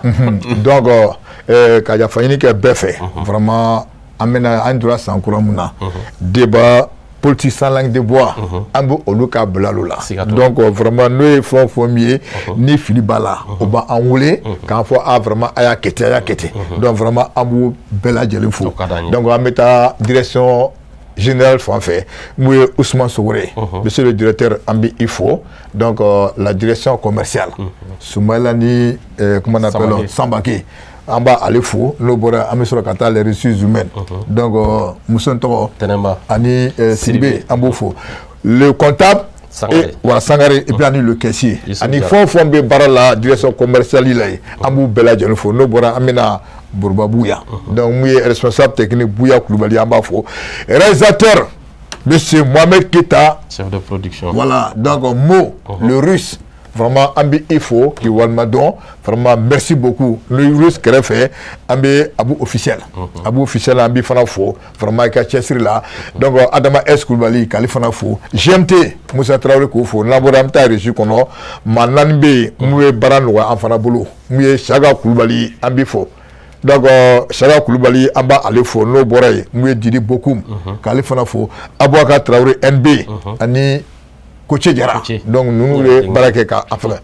Voilà. Ah donc ko do fana nana donc ambe Daouda fana kone fo. Voilà. Donc omo i jamwe kone bon ito ko Daouda donc Daouda omo ambi il faut vraiment aller Kokone voilà. Donc le boire do ambe foli to de masisa. OK donc avec la Donald na ta kone la ko avec o gatari ko ba no parce que andela woni e bo kone la to kana kalamandi. Donc là ambe foli bla mi chauffeur fana ma ni Lamine Traoré Seydou Diallo ani Youssouf Diallo an y'a fɔ baara in kɔnɔna na olu de bɛ da bɛɛ kɔfɛ wa u bɛ wuli bɛɛ ɲɛ tuguni donc vraiment chauffeur ni foli ka kan ni an ka lakana tigiw a ka kan k'o fana fɔ Musa Jara ani Cɛkura donc o fana bɛ lakana nasira la su ni tile kɔnɔna na ka fara min ye garde national ma olu fana bi yan ka an garder sanga ani waati bɛɛ lajɛlen k'o fana fɔ k'o waleɲuman dɔn. An ka musokɔrɔba ɲumanw an b'a ɲinɛ o kɔ sunu kilo bɛ dugawu kan an ye k'Ala ka émission nin k'a taa ɲɛ donc mun ye Assa Sɛnpara an b'i fo Aminata Sɛnpara Côte d'Ivoire jamana kɔnɔ tɛnɛ an b'ale fo mun ye Go Aïdara Bouaké k'ale fo Nasirifi Kuyate k'a fo Pamina Sumunu an b'ale fana fo mun ye Madame Touré Jɛnɛba Konate Mayambu Ɛrɛda an b'a ɲinɛ kɔ Bata Traoré Abobo Pavé an b'ale kɔ k'ale fana fo n'o ye Nɛnɛ Traoré Côte d'Ivoire jamana kɔnɔ k'a fo n'o tɛmɛna ka bɔ yen an bɛ se ka taa jɔnni fan fɛ Ousmane Chérif Madane Aïdara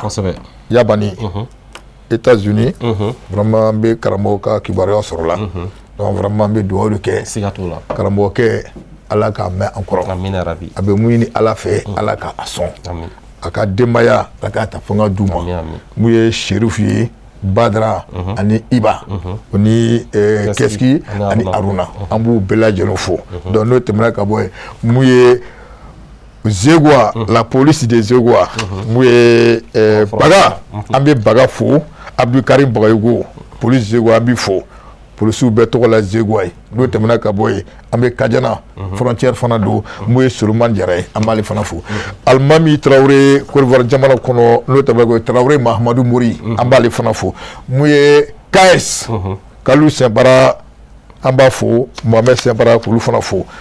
Ablo le ni amba afana fo amani na ale fana ko nya kila ka fo français ko fana go kuba en la jela ko sebe donc ito lu ka foli ke c'est normal ah mais français ko fana fo mi ambalma mun be français no fana ya ira ka fo ko yan kanu ko sebe ko ni wakati sera donc français no krenken la pare ke bebi ka télé mun ka bla Cherif la télé la ko débat tete mo quoi vraiment malien mun be français amu fo ko wala jumana Seydou Konaté Seydou Kambeleba Côte d'Ivoire jamana kono muyo korogo ani Yamsoukore Ansadine kon boga Badou ambofu amanyine Amsardine fond be jamana kono Mali kono ani jamana be ambu bela jelufo ni 2024 na vraiment ala kanye kadi ambela jelima ala kanye kada belma Drama Traoré amanyina ako donc ka bela jelufo vraiment ni ala manga joyerana dimanche nata amena invité wara soro donc Coupe d'Afrique des Nations ah ouais nana ni lokore mais ba do fala abe damle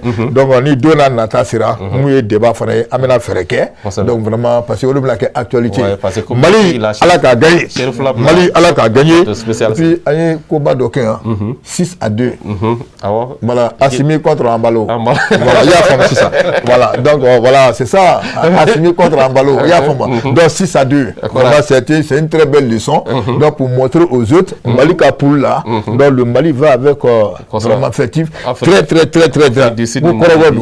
voilà Afrique du Sud Mali Namibie voilà Tunisie voilà ah d'accord donc m'a levé ballon donc vraiment bien bella jelo fo akambe